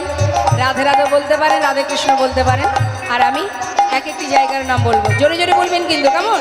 হ্যাঁ, বৃন্দাবন কি, যমুনা মাই কি, রাধা কুণ্ড কি, শ্যাম কুণ্ড কি, গোবিন্দ কুণ্ড কি, বিলাসবন কি, মধুবন কি, নিধুবন কি, কেশি ঘাট কি, বংশীবন কি, মোহনবন কি, মাধবী বন কি, লৌহবন কি, তাম্রবন কি, कमलवन की, भंडीवन की, आगे पीछे दाहिने बाएं, बोल बोल में ऊपर नीचे, बोलो राधे राधे राधे राधे राधे राधे बोल, राधे राधे राधे राधे राधे बोल, बोलो राधे राधे राधे राधे राधे राधे बोल, राधे राधे राधे राधे राधे राधे बोल। हे राधे राधे राधे राधे राधे राधे वो,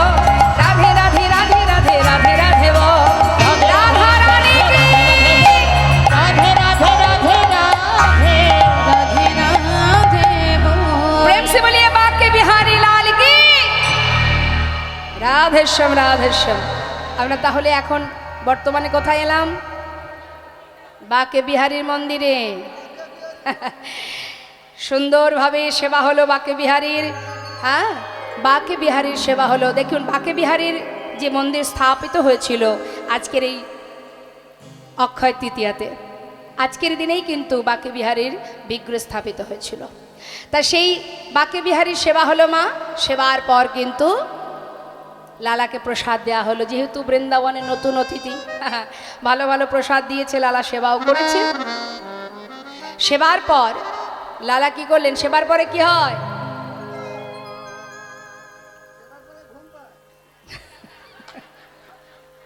সেবার পরে একটু মনে হয় না যে যদি একটু সুন্দর বিছানা পেতাম। এখন চিন্তা করছি, লালা সেবা হয়েছে, উদার পরিপূর্ণ করে সেবা করেছে, একটু একটু অলসতা আসছে, তাড়াতাড়ি করে গোবিন্দ কুণ্ডের পাড়ে বালু রাশির উপরে যেই না শুতে গেছে, ঠিকঠাক ঘুম হচ্ছে না। যেহেতু জমিদার ছিলেন, তো জমিদারি সুখ স্বাচ্ছন্দ্যে দিন কেটেছে, সহজে কি সব কিছু মুছে যায়? তাড়াতাড়ি করে বালিগুলো একত্রিত করে একটা বালিশ তৈরি করেছে, করে সেখানে মাথা রেখে শুয়ে আছে। ঠিক রাত পার হলো, সকাল হতে না হতেই লালা চোখটা খুলেছে। খোলা মাত্রই দেখছে সামনে একজন বাবাজি দাঁড়িয়ে আছে। হন্তদন্ত হয়ে বালির বিছানা ছেড়ে উঠে দাঁড়িয়েছে। করজোড়ে জিজ্ঞাসা করলেন, বাবাজি তুমি কে? পরিচয়, তোমার নাম কি? এক ব্রজবাসী বলে উঠলেন, ইনি বৃন্দাবনের বাবাজি, ওনার নাম কৃষ্ণদাস বাবাজি। বাবাজি তুমি বৃন্দাবনে থাকো? বলো না বাবাজি, এখানে কোথায় গোবিন্দের দেখা পাবো? কোথায় তার দেখা পাওয়া যাবে? বাবাজি বলে উঠলেন, দাঁড়াও দাঁড়াও, তোমাকে নূতন দেখলাম বলেই দাঁড়িয়েছি, আগে তো কখনো বৃন্দাবনে দেখিনি। পরিচয় কি তোমার? আমার নাম লালা। লালা? দাঁড়াও দাঁড়াও, তুমি কি সেই বাংলার মুর্শিদাবাদ জেলার জমিদার লালা? বাবাজি আমি জমিদার ছিলাম, আজ আর আমি জমিদার নই, আমি কৃষ্ণের দাস। তার চরণ পাওয়ার জন্য ছুটে এসেছি। নিজের বলতে যা ছিল সর্বস্ব ত্যাগ করেছি, শুধু গোবিন্দের দেখা পেতে চাই, একবার রাধা মাধবের কৃপা পেতে চাই। দাঁড়াও দাঁড়াও, সব ছেড়ে বৃন্দাবনে এসেছো, ভালো কথা। তোমার কি দীক্ষা হয়েছে? না, দীক্ষা না হলে তার দেখা কি করে পাবে? মন্ত্র গ্রহণ করো। যেই না বলেছে, ছুটে গিয়ে বাবাজি চরণটা জড়িয়ে ধরেছে। সাধুর চরণ ধরি কয়লালা কৃপা করি, সাধুর চরণ ধরি কয়লালা কৃপা করি, অধমেরে করো এই ভিক্ষা, অধমেরে করো এই ভিক্ষা, অবিষ্ট ধন পাইবারে ঘর ছেড়ে এসেছি ঘরে, পাইবারে ঘর ছেড়ে এসেছে ঘরে, অবিষ্ট ধন পাইবারে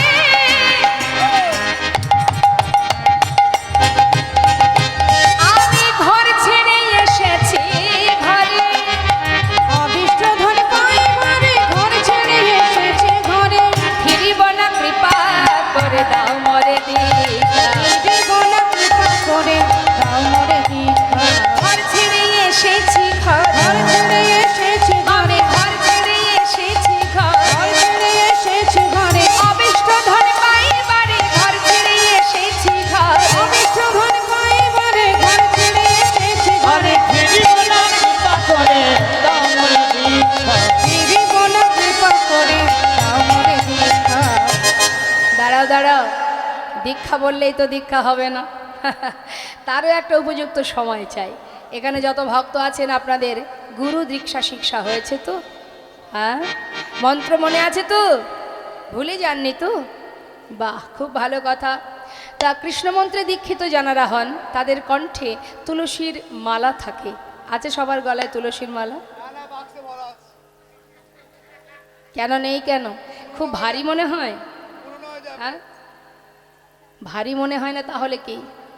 আমরা হিন্দু জাতি, তাই না?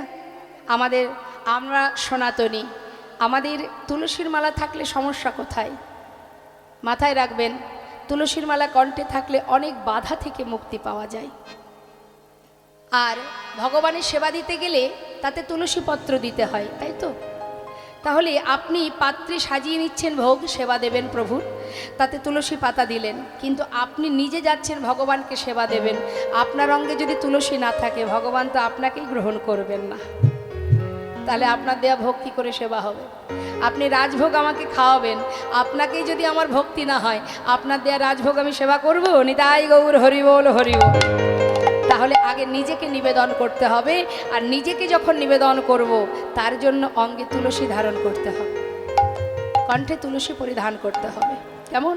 শুধু তাই নয়, তুলসী পরিধান করলে আমরা যদি কখনো কোনো ভুল চিন্তা ভাবনা করে ফেলি, গলায় যদি তুলসীর মালা থাকে, একবার হলেও আপনার এই যে হৃদয় মাঝে যিনি আছেন পরমাত্মা, তিনিও কিন্তু গুরু, তো তিনি একবার হলেও আপনাকে চেতনা দেবে, ছি ছি, গলায় তুলসীর মালা, এমন পাপ কাজটা কেন করব?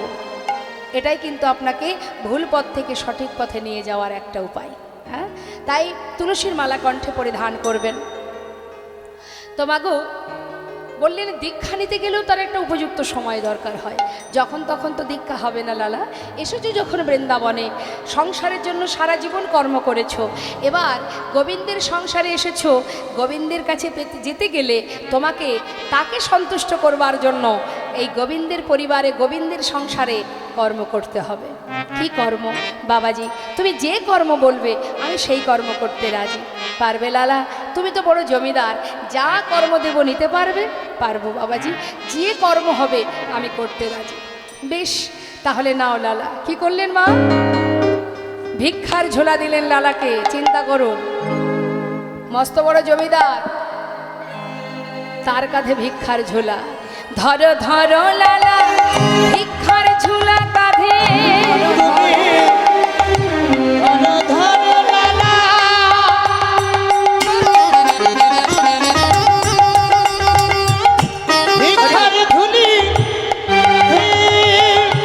তুমি ঘুরে এসো দাঁড়ে দা, ধরো ধরো লালা, ভিক্ষার ঝুলি কাঁধে ঘুরে এসো দাঁড়ে দা,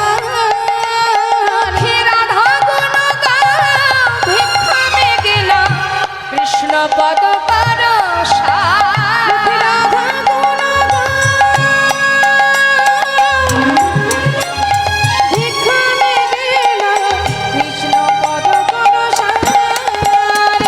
দারে দারে ভিক্ষা মেগিয়া তুমি দাঁড়ে দাঁড়ে ভিক্ষা আজ মেঘে আনো। মুখে রাধা রাধা নামে করো আর দারে দারে ভিক্ষা মেগিয়া রাধা করো দারে করো দারে দারে ভিক্ষা মেগিয়া রাধা করো ভিক্ষা মেগিয়া কৃষ্ণ পদ করো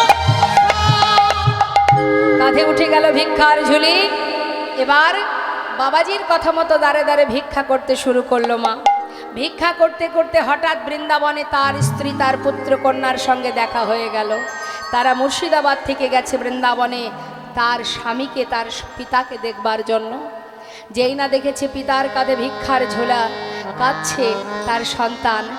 কাত্যায়নী কেঁদে কেঁদে বলছে, স্বামী যে এত বড় জমিদার, যার এত ধন ঐশ্বর্য, এত বিষয় সম্পদের মালিক, যে যার এত সুখ, এত শান্তি, এত তৃপ্তি, এত আনন্দ, সব ফেলে একটা ভিক্ষার ঝুলি কাঁধে নিয়ে এই বেশ আমি দেখতে পারছি না। স্বামী তুমি ঘরে ফিরে চলো।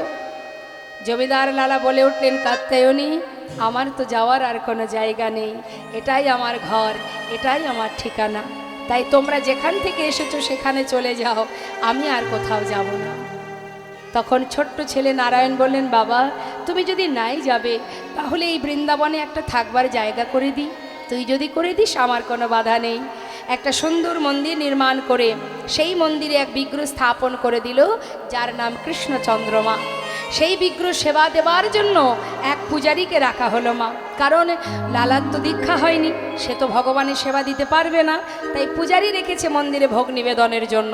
আর লালা কি করে? প্রতিদিন ভিক্ষা করে, কিন্তু ভগবানের সেবা দিতে পারে না, এটাই তার দুঃখ। দেখবেন আজও আছে সেই লালাবাবুর মন্দির, যারা বৃন্দাবনে গেছেন রাধাকুণ্ডের পাশেই আছে লালার মন্দির। তো সেই মন্দিরে বিগ্রহ স্থাপনের পর সেবার দায়িত্ব পড়ল এক পূজারীর। লালার সেবা দিতে পারে না বলে সেটাই তার দুঃখ। প্রতিদিন যখন ভগবানের সেবা হয়, আরতি হয়, ওই দরজার কাছে বসে লালা চোখের জলে বুক ভাসিয়ে কাঁদে আর বলে, কি অপরাধ আমার, কেন আমি এখনো পর্যন্ত দীক্ষা পেলাম না, কেন আমি মন্ত্র পাচ্ছি না প্রভু, কেন নিজে হাতে তোমায় সেবা দিতে পারছি না, কি অপরাধ, তুমি একবার মোরে কৃপা করো। প্রতিদিন কাঁদে। হ্যাঁ, হঠাৎ একদিন পূজারীকে বলছে, পূজারী জানো পূজারী, প্রতিদিনই তো ভিক্ষা করি, আজ আর ভিক্ষা করতে ভালো লাগছে না, আমি ওই যে গুহা আছে ওই গুহার মধ্যে বসে বসে একটু ভজন করব। তুমি মন্দিরে ভোগ নিবেদন করে আমাকে একটু প্রসাদ দিয়ে আসবে, কেমন? বেশ, হরি বল। মন্দিরের ভিতরে পূজারীকে কথা বলে এবার লালা চলে গেল গুহার মধ্যে, গিয়ে বসে বসে ভজন করছে বাবা। আর ভজন করবার সময় প্রতিজ্ঞা করলেন লালা, শুনেছি তুমি নাকি ভক্তের ভগবান, শুনেছি তোমায় ডাকলে নাকি তুমি ডাকে সাড়া দাও, আজ যদি তুমি আমার ডাকে সাড়া না দাও এই গুহা থেকে আমি আর বেরোবো না, তোমায় সেবা দিতে পারি না, তোমার দেখা পাই না, জানি না আর কতক্ষণ বেঁচে থাকবো। আজ যদি তোমার দেখা না পাই, আমিও দেখতে চাই ভক্তের ডাকে সাড়া না দিয়ে তুমি কেমন করে দূরে থাকতে পারো। এখন ভক্ত যদি কঠিন প্রতিজ্ঞা করে বসে, তখন কিন্তু প্রভুর মাথায় চিন্তা পড়ে যায় যে ভক্ত প্রতিজ্ঞা করেছে, অর্থাৎ ভক্তের সমস্ত কিছু রক্ষা করার দায়িত্ব আমার। হ্যাঁ, সে নিজেকে সঁপে দিয়েছে ভগবানের চরণে, এবার নিজেকে নিবেদন করে দিয়ে আপন মনে ধ্যানে মগ্ন, কৃষ্ণ নামে মগ্ন। আর এদিকে মন্দিরে ভোগ নিবেদন করে পূজারী যখন ভোগের প্রসাদ নিয়ে যাচ্ছে মা, এমন সময় পথে যাবার আগেই ঝড় বৃষ্টি শুরু হয়ে গেল বৃন্দাবনে। স্বামী গোবিন্দের কৃপা, কারণ ভক্ত প্রতিজ্ঞা করেছে গুহা থেকে বেরোবে না, এখন তাকে তো বাহির করতে হবে, সেই জন্য ঝড় বৃষ্টি শুরু করে দিল। আর যেই না বৃষ্টি শুরু হয়ে গেছে, পূজারী দেখছে এত বৃষ্টি যাব কি করে, বৃষ্টি বন্ধ হোক তারপরে না হয় নিয়ে যাব প্রসাদ। প্রসাদের থালাটা বারান্দাতে রেখে তিনি মন্দিরের ভিতরে ঢুকে গেছে। সেই বৃষ্টি মাথায় প্রসাদের থালা হাতে নিয়ে ভগবান পূজারীর রূপ ধারণ করে প্রসাদের থালা নিয়ে ঢুকছে গুহার ভিতরে। বৃষ্টি হচ্ছে, ঝড় হচ্ছে, আপন মনে ভক্ত ভজন করছে, রাধে কৃষ্ণ গোবিন্দ গোপাল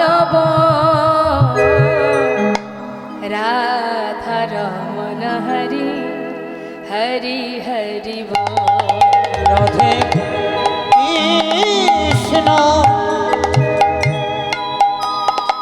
গোবিন্দ গোপাল গোল রাধার মন হরি হরি হরি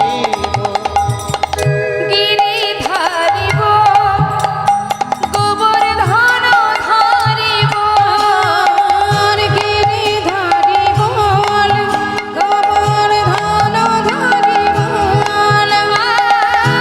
রাধার মন হরে কৃষ্ণ কৃষ্ণ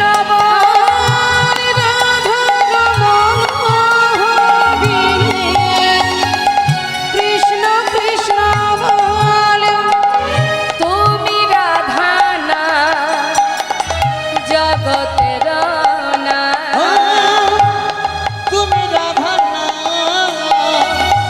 এই জগতের না আর তুমি রাধা না জগতের না গোপীজন বল্লভ প্রভু গোপীনাথ রাধে কৃষ্ণ রাধে কৃষ্ণ গোবিন্দ গোপাল গোল রাধা রমণ হরি হরি হরি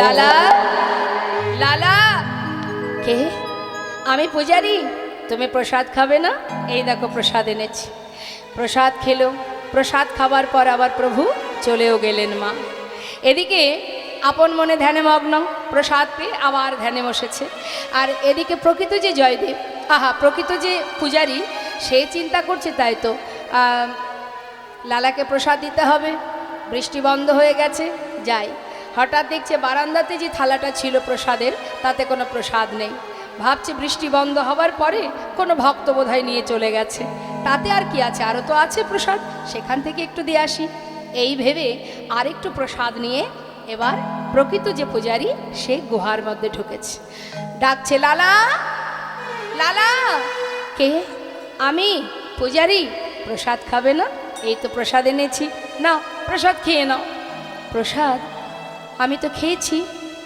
খেয়েছো কে দিয়েছে তোমায় কেন হে তুমি তো এলে একটু আগেই তো এলে আমাকে প্রসাদ দিলে আমি প্রসাদ খেলাম তারপর চলেও গেলে আমি দিয়েছি না না আমি তো এর আগে আসিনি লালা আমার মনে হয় তোমার কোনো ভুল হচ্ছে এই তো আমি এলাম এর আগে তো আমি আসিনি তুমি আসোনি তোমার মতো দেখতে তোমার মতো কণ্ঠ তোমার মতো বেশ তাহলে কে এলো পূজারি বলো না কে এসেছিল লালা বিশ্বাস করো সত্যি বলছি আমি কিন্তু আসিনি এই তো আমি প্রথম এলাম পূজারি তবে কে এসেছিল আমার কাছে বলো না কে এসেছিল লালা পূজারি বলছে লালা তুমি তুমি তাকে চিনতে পারোনি কে তোমার কাছে এসেছিল তুমি বুঝতে পারোনি লালা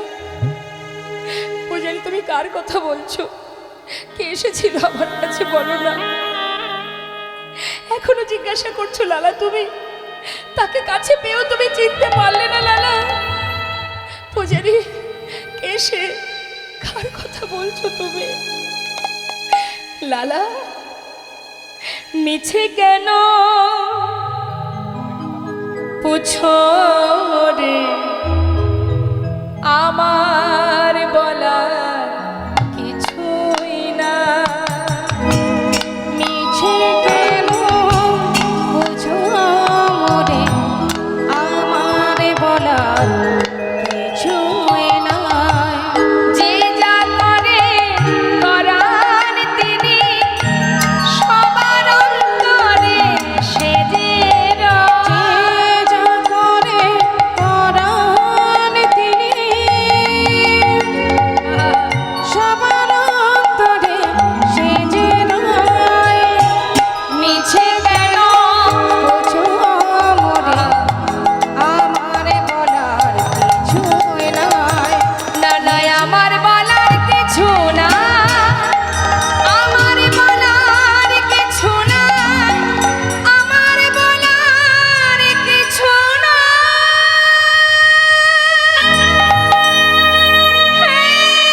চরণটা জড়িয়ে ধরে বলছে, বাবাজি আমি তাকে কাছে পেয়েও হারিয়ে ফেলেছি। বলো বাবাজি, বলো বলো তুমি, আমি কেন তার দেখা পেলাম না? কেন সে আমার কাছে এসেও আমায় ধরা দিল না? কি অপরাধ আমার? বাবাজি তুমি একটা বার বলো, বলো না মোরে কাঁদাইছ কেন, করেছ কেন ছলো না? বলো না মোরে কাঁদাইছ কেন, করিছ কেন চলো না? বলো না মোরে কাঁদাইছ কেন, করিছ কেন চলো না? অনেক কেঁদেছি আর কাঁদিতে পারি না, হে প্রাণ গোবিন্দ,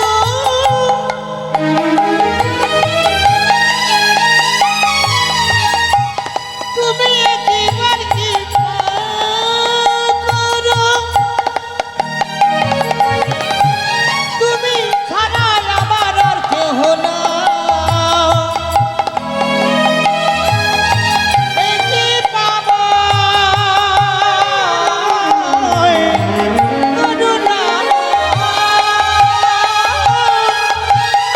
অনেক কেঁদেছি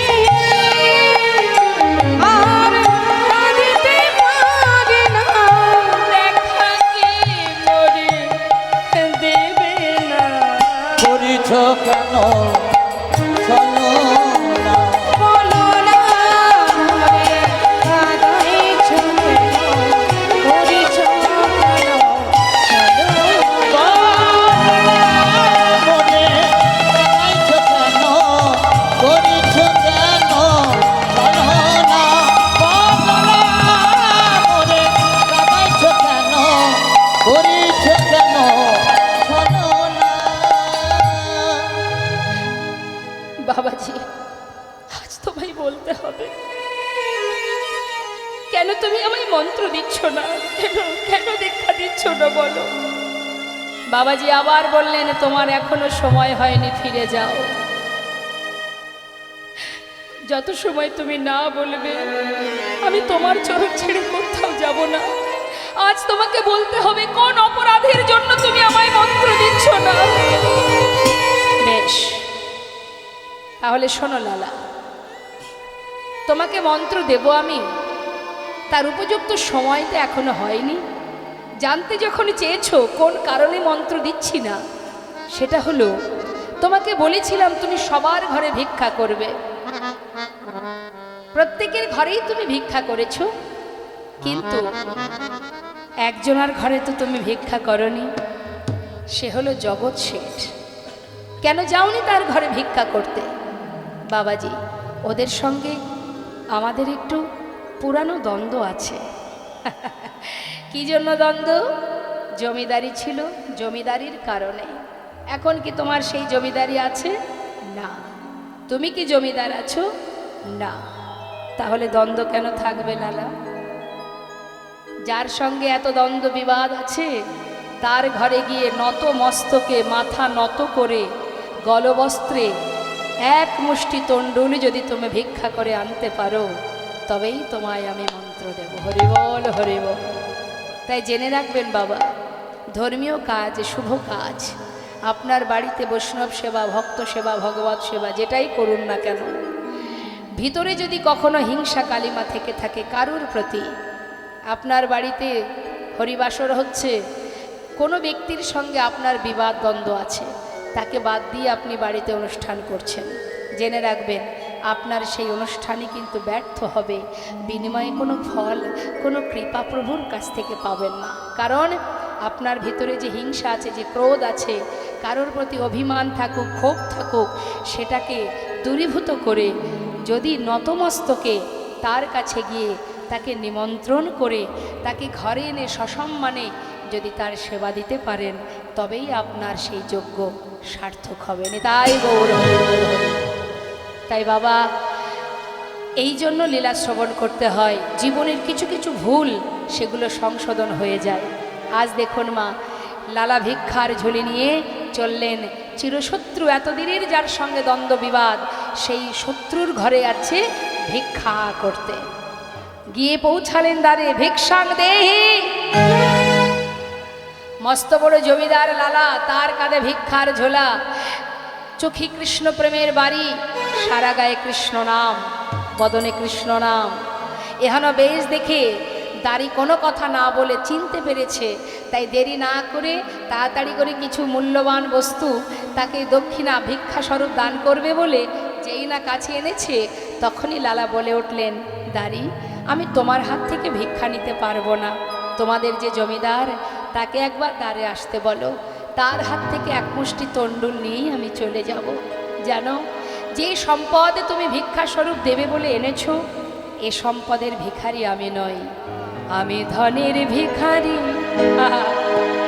নয় গো, আমি ধনের ভিখারি আমি ধনের ভিখারি কোথায়? নই গো, আমি ধনের ভিখারি নই, আমি ধনের ভিখারি নয় গো, ধনের ভিখারি ধনের ভিখারি নয়, আমি ধনের ভিখারি নয়। চাই গো যে আমি এক মুষ্টি ভিক্ষা, চাই গো যে আমি এক মুষ্টি ভিক্ষা, চাই গো যে আমি এক মুষ্টি ভিক্ষা, চাই গো যে আমি এক মুষ্টি ভিক্ষা। দোয়ারে দাঁড়ায় রই আমি ধনের ভিখারি নই গো, আমি ধনের ভিখারি নই গো, আমি ধনের ভিখারি নই। তা যদি মরে এক মুষ্টি ভিক্ষা, তবে হবে গুরু পদে ভিক্ষা। তা যদি মরে এক মুষ্টি ভিক্ষা, তবে হবে গুরু পদে দেখা। আমি পাব দর্শন ব্রজেন্দ্রানন্দ, পাব দর্শন ব্রজেন্দ্রানন্দ, আমি পাব দর্শন ব্রজেন্দ্রানন্দ, পাব দর্শন ব্রজেন্দ্রানন্দ। তাই তোমার দুয়ারে রই আমি ধনের ভিখারি হরি বল হরি বল। ধনের ভিখারি নই, আমি ধনের ভিখারি নই গো, আমি ধনের ভিখারি নই। দ্বারে ভিতরে গিয়ে জগৎ শেঠকে বললেন, বাবু, আপনার দ্বারে আপনার চিরশত্রু দাঁড়িয়ে আছে। এতদিন যার সঙ্গে দ্বন্দ্ব বিবাদ ছিল, আজ সে আপনার দ্বারে ভিক্ষার ঝুলি নিয়ে দাঁড়িয়ে আছে। একবার আপনাকে যেতে হবে, আপনার হাত থেকে তিনি ভিক্ষা নেবেন। জগৎ শেঠ বললেন, নাম কি তার? তার নাম জমিদার লালা বাবু।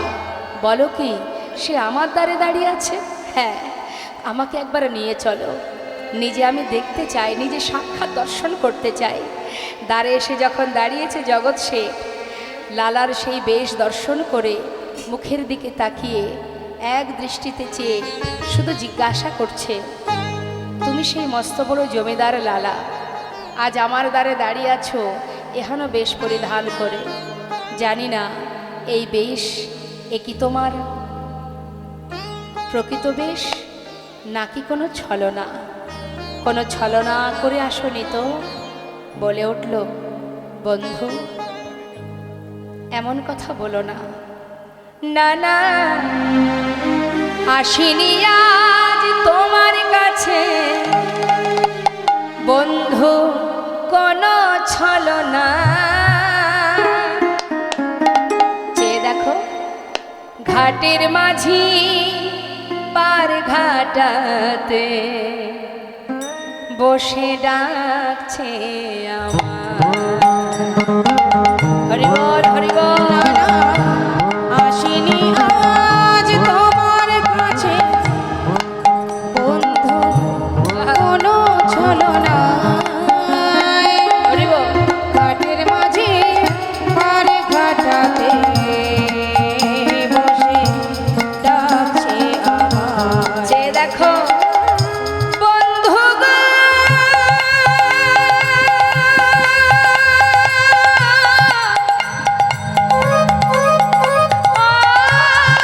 বন্ধু গো, বন্ধু গো,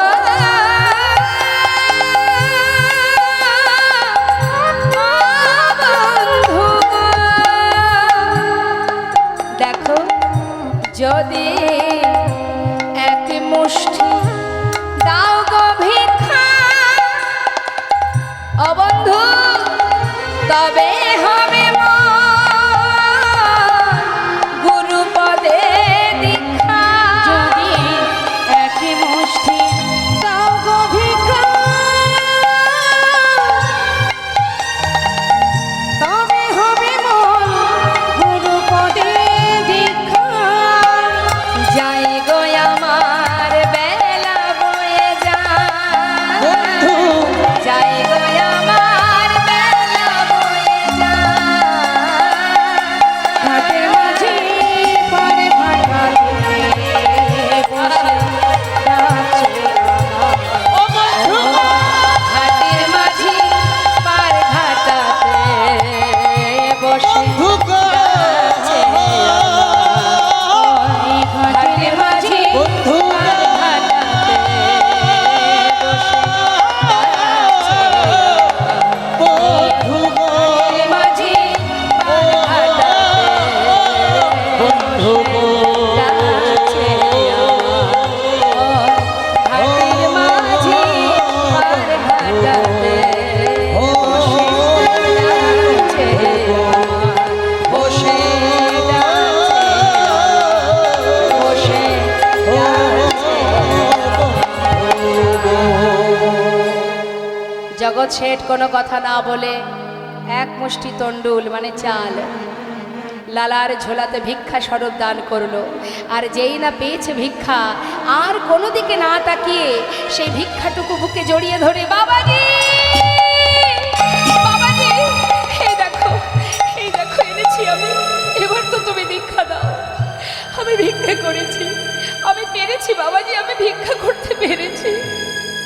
বাবাজি বলছে বেশ, অবশ্যই আমি তোমাকে দীক্ষা দেব, কিন্তু তোমার পিছনে কে আসছে? আমার পিছনে? পিছন ফিরে তাকিয়ে দেখছে কি বাবা, আরো একজন পিছনে ছুটতে ছুটতে এসেছে। সে হলো জগৎ শেঠ। তার দিকে তাকিয়ে জিজ্ঞাসা করছে, লালা বন্ধু তুমি কেন এসেছো? জগৎ শেঠ বলে উঠলেন, লালা তুমি যখন আমার দ্বারে গিয়ে বললে যে তোমার জীবন বেলা বয়ে যায়, পার ঘাটার মাঝে পারে দাঁড়িয়ে আছে, তোমাকে এক মুষ্টি তন্ডুল দেবার পর আমি আর ঘরে ফিরতে পারলাম না। যেন মনে হলো তোমার যদি জীবন বেলা বয়ে যায়, আমার তো জীবন বেলা বয়ে যায়, তাই আমি আর ঘরে ফিরতে পারিনি। তোমাকে এক মুষ্টি তন্ডুল দেওয়া মাত্রই তুমি ছুটতে ছুটতে চললে, কোনো দিকে আর একবারও ফিরে চাইলে না। আমি আর ঘরে ফিরতে না পেরে তোমাকে স্মরণ করতে করতে তোমার পাঁচু পাঁচু চলে এসেছি বন্ধু। আমাকে একটিবার তোমার করে গ্রহণ করো। আমি সব ছেড়ে চলে এসেছি বন্ধু, সব ছেড়ে চলে এসেছি। বাবাজি ও সেই বন্ধু যে কিনা সর্বস্ব ত্যাগ করে আমার পাছু পাছু এসেছে। এই সেই জগৎ সে, যার ঘর থেকে আমি ভিক্ষা করে এনেছি। একবার তুমি ওকে কৃপা করো বাবাজি। দুজনকে একসঙ্গে মন্ত্র দান করলেন মা। এতদিন মন্ত্র পাইনি, যেই না কৃষ্ণ মন্ত্রে দীক্ষিত হলো, গোবিন্দ দর্শন পাওয়ার বাসনা দ্বিগুণ বেড়ে গেল। দেখা দাও, দেখা দাও, দেখা দাও। লালাবাবু, জগৎ শেঠ, দুই বন্ধু পথে পথে হা কৃষ্ণ কৃষ্ণ কৃষ্ণ বলে কাঁদে। দেখা দাও প্রভু, এতদিন মন্ত্র পাইনি, তুমি দেখা দাওনি, এবার তো তোমায় দেখা দিতে হবে। একবার কৃপা করো, একটিবার বলো কিভাবে ডাকবো তোমায়, কেমন করে ডাকলে তুমি আমায় সাড়া দেবে। পথে বসে কাঁদে, আমি কেমন করে ডাকিব প্রভু, তুমি বলে দাও আমায়, একবার বলে দাও আমি কেমন করে ডাকিব প্রভু, বলে দাও আমায়, বলে দাও আমায়। আমি কেমন করে ডাকিব প্রভু, বলে দাও আমায়, তুমি বলে দাও কেমন করে ডাকব প্রভু, বলে দাও হরি বল, হরি বল। বলে দাও তুমি নাকি দয়াল হরি, সবার দয়া করো, আমি অধম রইলাম পড়ে, বলো বিচার কেমন করো। তুমি নাকি দয়াল হরি, তুমি সবার দয়া করো, আমি অধম রইলাম পড়ে, তোমার বিচার কেমন করো। ওগো তুমি নাকি দয়াল হরি, সবার দয়া করো, আমি অধম রইলাম পড়ে, তোমার বিচার কেমন করো। তুমি নাকি দয়াল হরি, তুমি সবার দয়া করো, আমি অধম রইলাম পড়ে, তোমার বিচার কেমন করো। আমি কেমন করে ডাকব প্রভু, বলে দাও আমায়, তুমি বলে দাও আমায়। আমি কেমন করে ডাকিব প্রভু, বলে দাও আমায়, বলো তো আমায়। আমি কেমন করে ডাকিব প্রভু, বলে দাও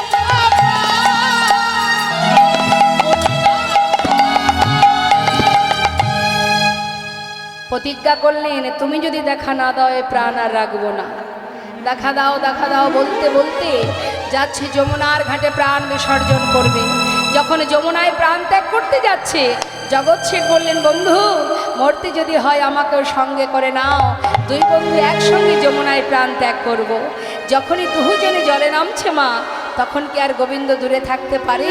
ভক্তকে রক্ষা করবার জন্য বালুরাশিতে যমুনার পাড়ে বালুরাশির উপর ত্রিভঙ্গ বঙ্কিম ঠামে দাঁড়িয়ে ডেকে উঠলেন, লালা লালা। হে, একবার পিছন ফিরে চেয়ে দেখো।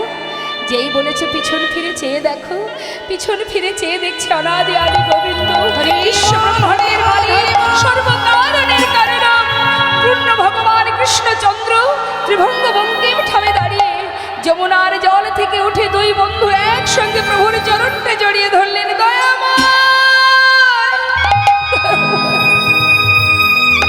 হরি বল, হে হরি বল। কৃপাময়, হে করুণাময়, একবার কৃপা করো, এতদিনে তোমার দেখা পেলাম প্রভু, এতদিনে তোমার দেখা পেলাম।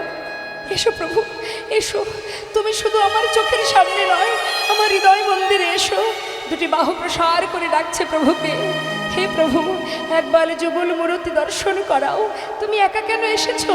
একবার যুগল হয়ে দাঁড়াও, হৃদয় মন্দিরে প্রবেশ করো প্রভু।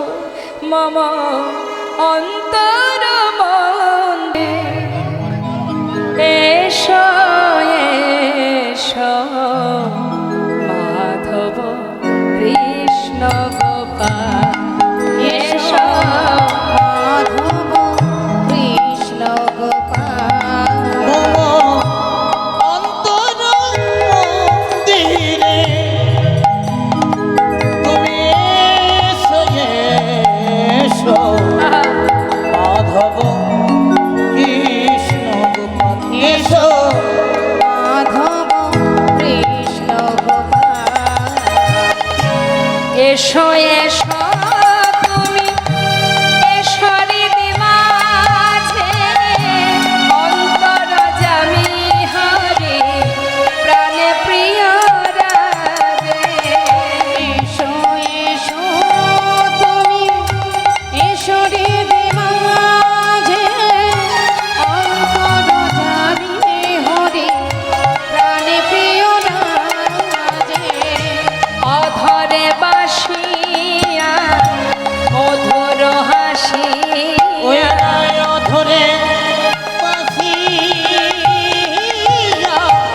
মধুর হাসিয়া অধরে বাসিয়া মধুর হাসিয়া, অধরে বাসিয়া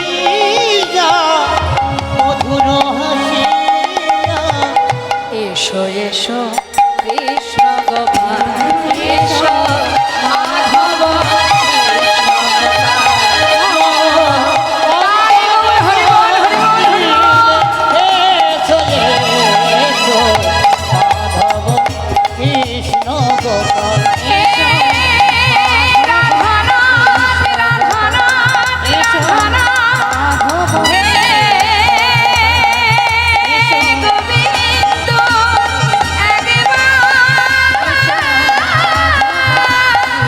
একবার এসো হৃদি মাঝে, ও হে কৃপাময়, ও গো